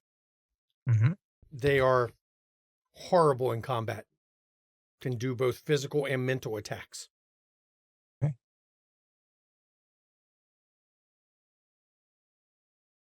They're considered the overlords of Norathotep. Oh fuck! Okay. Commander. You know what he does? Yeah, but I don't think we can take them like that. And even with this machine gun, I'm not sure we we could do damage to them. Like how put this? There are troops, there are lords, and let's say they are rank upper. Mm-hmm. Sometimes something like overlords or something. And if they attack us, they can hurt us like hell, but not just here, like in here as well. Okay. Do Lillian, we still have this crystal? Yeah, Lillian, I think it's your birthday. Really, Commander? Let's do some fireworks, mate. Lillian does have that one lantern with that crystal. Hold on. Before we get, if you're talking about them being as destructive as they are, I'm gonna reach into the back of my belt and pull out one of my GP grenades. Okay. And hand that to Lillian. It's a box about 2 inches by 2 inches by 4 inches. Yeah. It's not really, it's a grenade, but it's more of an explosive satchel charge. It's attach rather that impressive. to the crystal. And we'll see if these 3 can handle that. And if they do, then we have other issues to deal with. Okay. All right, hang on. Let me she pulls out some duct tape quick and just tape it together. With my observation, can I see a way for Lillian to do this in a way that the 3 creatures are going to be destroyed in one hit? Well, considering the destructive force of that crystal, what you should be more worried about is whether the temple is going to survive when that detonates, because it took the rock face off. There is a possibility it could collapse the temple. So if we do behind them. Yeah. We need a place where we are safe when this thing goes off. These satchel charges can also be set much like the plastic explosives. You can remote detonate them with a bit of wire. Okay. So we're gonna, redo a setup. Do you have enough wire so that we can have 3 charges? Basically, the 2 on the entrances and 1 that I'm getting as close as I can physically get to these. Well, Diego has his own wire for his GP explosives. That was his set. Perfect. It goes for his. Perfect. Sure do. About to say, Perfect. Commander, I've got enough for 30 of these explosives. Okay. Now, okay. I'm going to give everybody a fortune for this because when I was designing and thinking about this final fight here, I did not take into consideration you using the blue crystal to blow the fuck out of everything. So because you've managed to surprise me with a battle plan, I'm going to give everybody a fortune for that because it's rare to surprise Shanky. I mean, we did it twice this session. Yeah, but I came up with the idea of the temple before the session started. So yes, everybody gets 1 fortune for coming up with this battle plan because this is, and no doubt, if you survive it, you have short-circuited my boss battle with an explosion of monumental proportions. Perfect.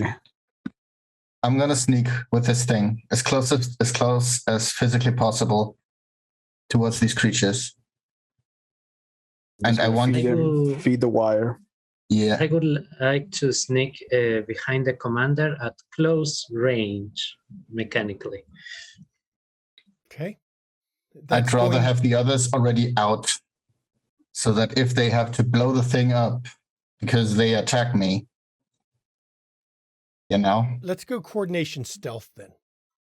Coordination stealth. Yep. So for you, now the 13. difficulty, I'm going to make the difficulty on this 2 because though you don't know it, these things can see in the dark.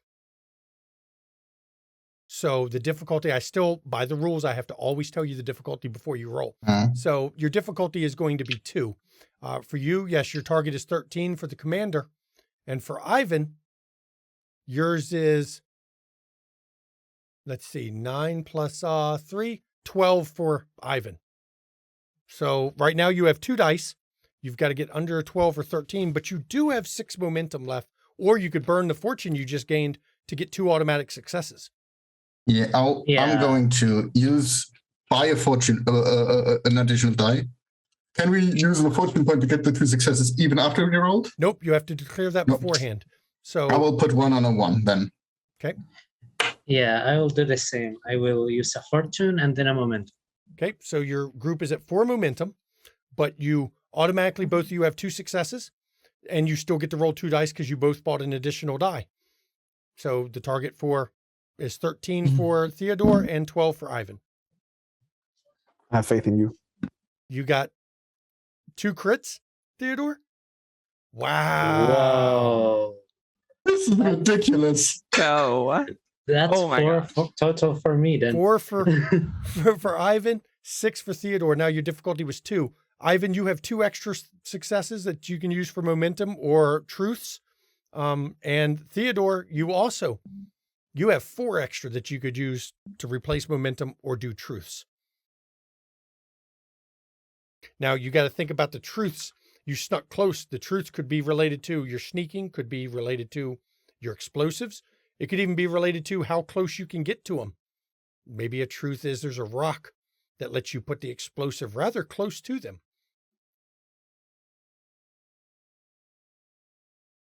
I'd say there's like decorations on the side of the temple, right? And a little hole on top in the doorway, basically. That you can get to and shove your little package in. And shove it in there. That's 1 truth. Ivan, you still have 2 left, and Theodore has 2 left. So you can come up with other truths that are related to the explosion, you're sneaking. You can be very creative with truths if you... The truth is, with this angle, we can get out without them seeing us. I like that truth. You've got the truth of cover. Makes it hard for them to see you. Now that you've gotten down there, you've found the optimal path to get back without being seen. That is Ivan's truth. Theodore, you have 2. Second truth. The second truth would be that we didn't know how inconvenient normal detonation, normal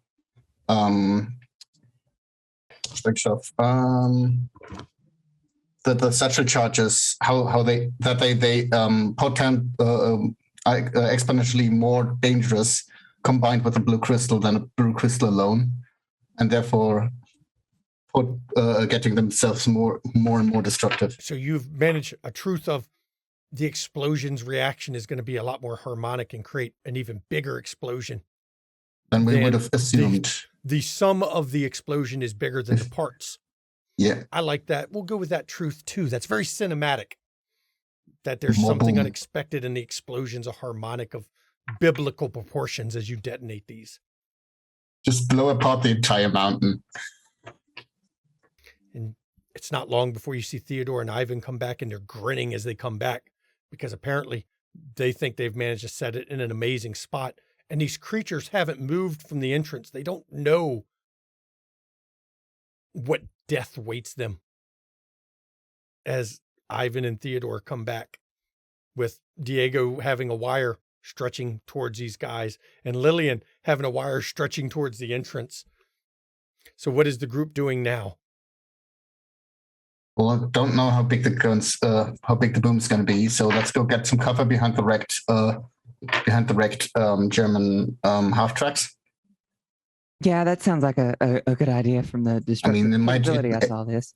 Yeah, it might come out the front door or something, and there might be flying rocks and shit. Nothing's coming. There might Once be. this goes off, nothing's coming out of the front door. The front door is collapsing.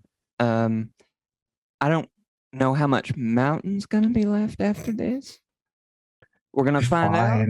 So you all be fine. Retreat. We can climb out the entrance, and my 3 overlords that I spent 6 threat to put on into play don't even know what's coming as you all exit this temple with wires run behind you. Now, Diego, you have barely enough wire to make it to the vehicles because in like every cinematic thing, it always seems you have either not enough or just the right amount.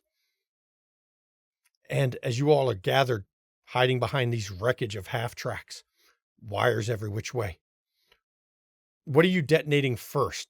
The ones at the entrance or the one way back in there? Or are you going to try to detonate them at the same time? I assumed we were going to splice them together and just detonate them simultaneously. You can do that. Diego? I'm game if you want to do it. Who has the honor of hitting the big red button of doom? All of us. I go into my pack, my demolition pack, and I pull out this small little plunger and I splice the wires onto it and I pull it up. All right, everyone, get a handle on this and be prepared to take cover because this might be really bad. It's Christmas time before Christmas. Ready? Yeah. 3, 2. Oh my Launch the gosh, fireworks. yeah. It's when you push it down, it's like the 4th of fucking July. There is to call it a boom, doesn't describe it. It's an earth-shattering noise. And you see blue fire shoot out the entrance to the temple as the rocks start raining down. And then you hear a rumble deep in the mountain. And with this rumble, you actually see the peak above it. It's not a big peak, but the whole rock face built above it, it actually suddenly starts shaking and falling down into itself, into a collapsed cavern area where you have literally blown enough of the inside of the mountain that it collapsed on itself from this force of this thing. And pieces of rock and temple and everything shoot out this entrance as you hide behind this half track. And it takes actually minutes for the ground to stop rumbling from the force of what you've just done. Lillian was looking over the side of the ruined half track, and she just comes back down, and her face is just coated with soot. That was beautiful. That's a word for it. It's something worth telling your grandchildren. I'm very sure of that. Oh God. That was a big bang. I don't think anything survived that.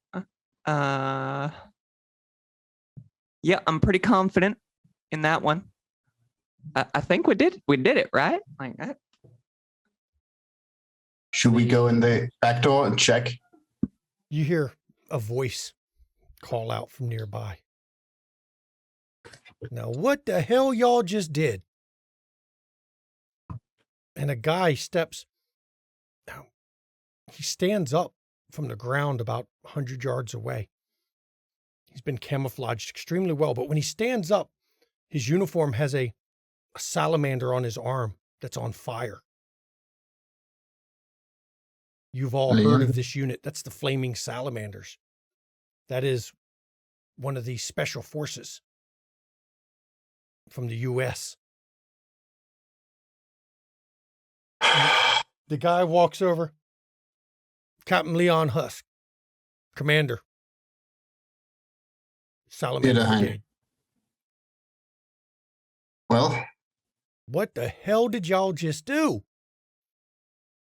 Well, we found those blue crystals and now shot an 88 with a blue crystal on it down there. And I saw that. I've been here watching this place for days. But yeah, that was the other one with a satchel charge. God damn. You think they're going to use that as a ritual site anymore? I don't think there's anything left, but I mean, if they survive that, we can't win this war because, God damn. You just blew half the mountain down. Yeah. One person can only be at one place at a time. So even if they have people that survive stuff like that, they're stuck down there. They ain't surviving that. What were they doing in there? Because I've been here on recon. I'm the reason y'all got sent up in here. Been following this group for days and then weeks, months, it almost seems like, but been laying here waiting to see who was sent in when I sent my last message. Well, so we saw them chanting and some weird ritual kind of thing, had some weird creature kind of things there. Liam, would you mind explaining that? I don't even know what I saw. They were just trying to summon. They was just trying to summon a weird ass god from the abyss. This kind of shit. I don't know if you. If you're going to do something with that, or if you're going to believe me or not, but we're going to summon something that could destroy us all. You know, son, I've seen things that you wouldn't believe. Salamander's been in the front of it the whole time. Trust me, I believe you. Everything you say, I believe you. Yeah, so they were trying to summon one of the big guys. We had to stop them because it was really going to be big shit if they could achieve the summon. I'm glad y'all did it. You all use explosives like that often? You like playing with fire? Yeah. We have an expert. Y'all, when y'all get back, when you get back to the base, y'all should think about coming and joining up with the Flaming Salamanders, because as you can see by my patch, we like to use fire a bit. Hell yeah, that sounds like a lot of fun. I'll put in a good word for you. I'm the commander anyway, so it's not like there's anyone to tell me no. Well, let's see where this goes then, Commander. And as the cameras fade on this group of heroes that managed to completely circumvent the Game Master's plan for a final battle and throw my shit off because I had a protection shield on the ritual, and, you know, y'all were going to have to work through it. You even had a bone knife to kind of punch his shield that you got from blue water. None of that matters against the blue crystal from Atlantis that blows everything to hell when you use it like that. And I'd like to thank my players for this. I want to say, Modiphius Games, thank you for sending us this. I'm going to let the players give their opinion here. Actually, I'll let them give their opinion of the system first, whether they enjoyed the game, whether they like the system or not. Ivan, you got any comments about the Achtung Cthulhu?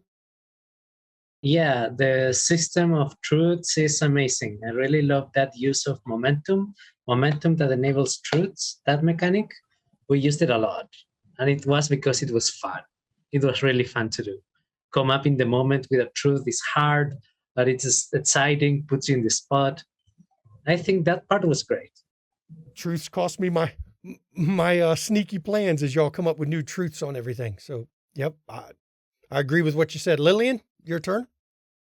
I really like it. I think it's pretty cool. We got pretty lucky. It's pretty easy to see how things could have gone sideways in a variety of situations. But we ended up pulling through it, and I think the system is really good. I think it's very flexible in how it deals with people, and being able to come up with things like truths or questions you want answered is really a good way for the players to like interact with things. And it's sort of tug of war between like reality, which I think is interesting. And it puts it in your court a lot of times. The truths let the player shape the story the way they see it going and the way they picture it going. And the truths definitely are some of the most powerful parts of it because it's limited only by your imagination and what helps you out in the scene. Liam, your turn. Yeah, I think it was really. I can see something in just this one shot. I can see something happening. You know, there is when you do a scenario, even a longer one. It's fun to do. You know, it's easy to play. It's easy with all the truths, with all the mechanics. It's really fun, and I can imagine a long term. I can really imagine a long story with it. It's really, really fun, and it's not like it's not going to be hard. It's really going to be enjoyable. And I think every time you go into the table with a game like this, you're going to enjoy it. It's really something. Yeah, I really like it. I can agree with that one. And unlike regular Cthulhu, you're not constantly worried about going insane. Instead, you're focused on the action, the story, what is fun, instead of, okay, I'm going to go mad here. Oh shit, I got to go crazy. And we had people in the group that hadn't magical powers. They never needed to use them because creative use of truths, magic is your last resort, not your first. Diego, I'm going to go your turn on that one.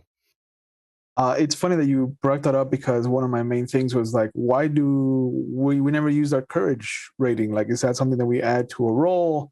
It's is armor. That something that is a pool? It's armor. So that's an interesting dynamic. I love the character creation process of it. It was one of those things where I was like, when do I get my points? When do I get to put everything in so I can get what I want? And you don't. Everything is kind of dependent on what you choose as a background, what you choose as your archetype, and what you choose as your characteristic. And so it's really interesting to see that there is a little bit of leeway in how, because some of the things gave me extra points to put in. So it was really interesting to learn the system. It's super simple once you actually do get a game in. Like I could see this definitely being a longer run campaign, and having the fun of the truth system is just such a double-edged sword, because you did lose out this whole boss battle at the end, but it was like you gave us the crystals. So it's if you have the players that can put the resources you drop for them to good use, you definitely have to be on your toes as a storyteller. Never punish the players for being creative. Correct. As creative as you were with the crystals, it would be wrong for me to punish it for the sake of a boss battle. If you managed to circumvent it, God damn, you circumvented it. It was awesome though. And from a cinematic point of view, that's cinema. Sometimes in a movie, you get to the end and instead of a big fight, there's a holy shit, did they just, oh my fucking God, what? And blew everything to pieces. Theodore, your turn. Well, what I like most is the fact that you roll multiple d20s, and then and that the way that exponentially increases how difficult your rolls get, so that your that everything that's normal is just like 0 or 1 success, and is like you can just use the 2. You'll be fine. And the moment it starts getting harder, it gets a lot harder, and that you can get like, yay, okay, I want 6 successes from you, and people are like, the threat goes up way easier than like Dungeons and Dragons or stuff where you're like, okay, I'm gonna have 1 billion hit points, and it's just dragging out everything forever. This still keeps it quite concise, while also being like properly threatening. Yeah, with the starting with only 2 dice, as soon as you say a difficulty above 2, I mean, even 2, when you think about it, that's tough. 3, 4, you can get up to a difficulty 5. The book even tells you, I love that the book says this. It says, look, difficulty 4 and 5 should come up once an adventure, not a session, once an adventure, because that is such an astronomical number to hit. You shouldn't use it, but sparingly. And I've got to say, I enjoyed the system first time running it. I've never done a lot of Cthulhu stuff. I'm more of a World of Darkness person, but I'm going to say this is going to go into the rotation at McStabber Studios. There will be more one-shots of this because I enjoyed it enough that we will do more one-shots, because the truth flexibility, I think, from a story perspective, because I'm big on story-driven games, it gives the players the ability to truly craft the story they're telling. And it gives me a way to use my own truths, because I can do negative truths like the mist fall coming in. I can have it used against me because then they saw my truth, and then they negated part of it that you could see through it in spots. It wasn't as obscuring as you thought. And I love that dynamic between the players and the game master. So I do recommend this system, seriously. If you like pulp horror type games, this system seems to work well for it. It's about cinematic movie style, blowing shit up like that. As there's a battle raging, and this group is sitting at a crossroads with an 88 pointed. Do we get involved in the battle, or do we just watch them kill each other? Let's have them sneak around and get some info. I enjoyed that. And then you use that to get more truths, to edge things up.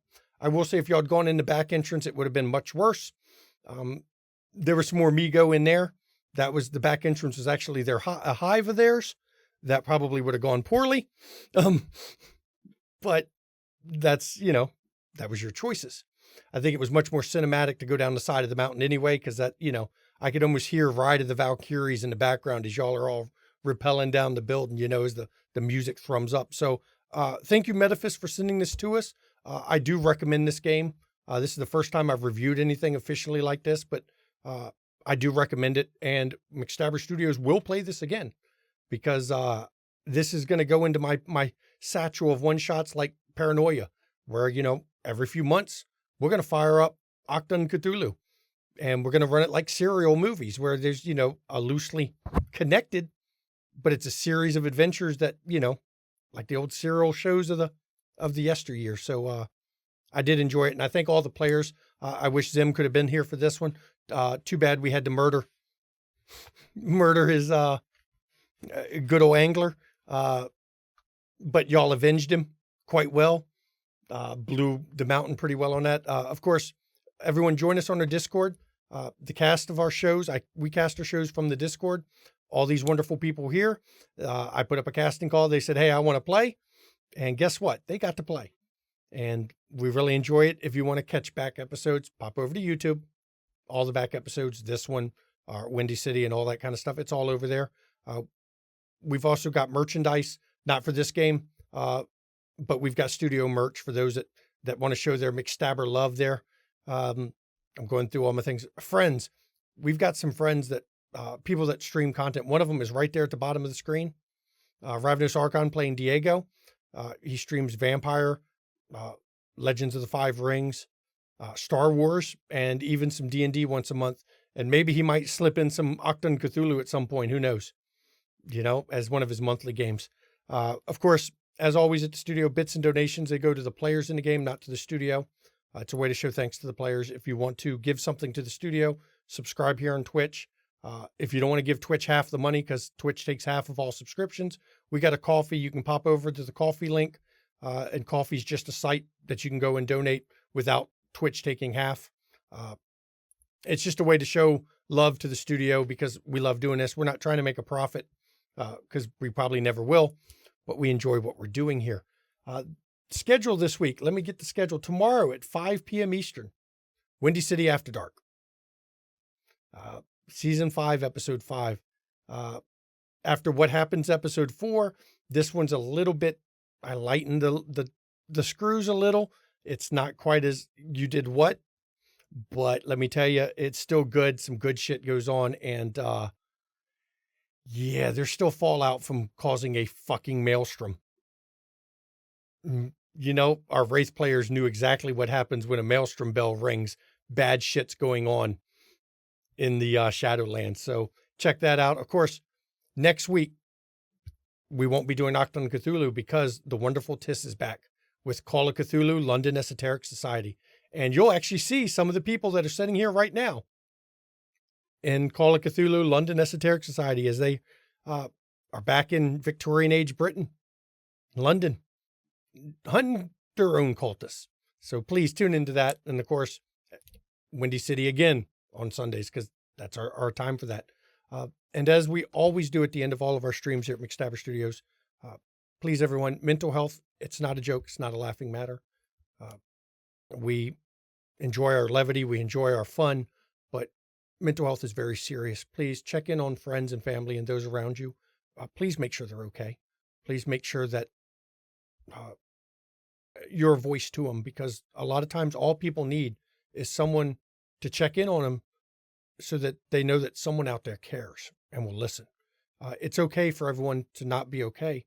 And sometimes people just need a helping hand. That's all. Mental health is health, period. That's fact. And if you do suffer from mental health issues, like many of us do, myself included, please reach out to those around you. And if you can't, because I know a lot of people don't feel they have someone they can reach out to, right now in chat, there's a list of names, numbers that you can call 24 hours a day, 7 days a week. You can text them and they will be that lifeline you need and talk you through things, because we all need help sometimes. As this game and every RPG shows, no one is an island and you can't do it by yourself. This group needed the whole group to get through this. You needed your mountain climber to help the others. You needed your demolitionist, your vehicle guy. You needed a commander to direct things. You needed your investigator. And you needed your con man to go splat to really urge that on the devious revenge to get even for this mission. So please get help if you need it. It's okay. There's nothing wrong with it. We all need help sometimes. And for our viewers that are not in the United States, there's a link in chat that you can go to a website, put in your country, and it will tell you the support lines in your country, because it's that important to everybody.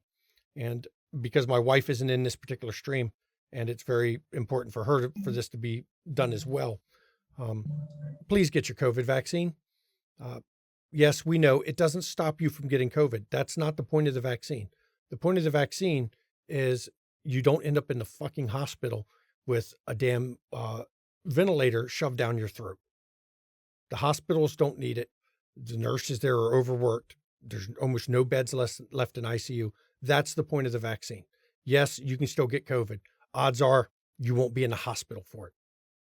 And that's the important part, because in our area where I live in now, 20% of the nursing staff in the hospitals are out because of COVID and stress, and quitting because of the stress of all this. So please get your shots, get your boosters.